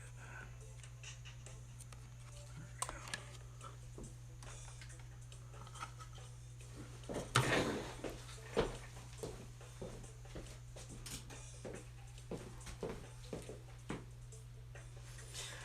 we go. Okay, let's just take a little thumbnail for this thing. This is what we got done today. The Psalms 23 a little bit. Pretty interesting. I might have to explore doing this comic kind of thing. It was weird. I did not plan on doing this today. I was just like, oh, you know what? I didn't even know what I was going to draw today. I'm just going to do this scene, but in different angles. And it's weird. It kind of ended up becoming like a comic thing. It's really odd. So I might explore this a little bit more. I'm going to make a stream marker right here. For the thumbnail, and then, by the way, that's how I get these thumbnail things. I just put a stream marker on it. Let's see here, stream manager, edit stream info. Let me see what's straight up on here. Boom, add stream marker. Okay then. Well, I'm out of here. It's getting late. I started late today, so we did get something done today. Normally I would put more layers on there. Eventually I want to learn how to ink, but inking is like super frustrating for me. But eventually maybe we'll get into that. But peace out, guys. Have a good one. Keep shredding the gnar. Keep trying to glorify the Lord. Adios. Farewell. Farewell.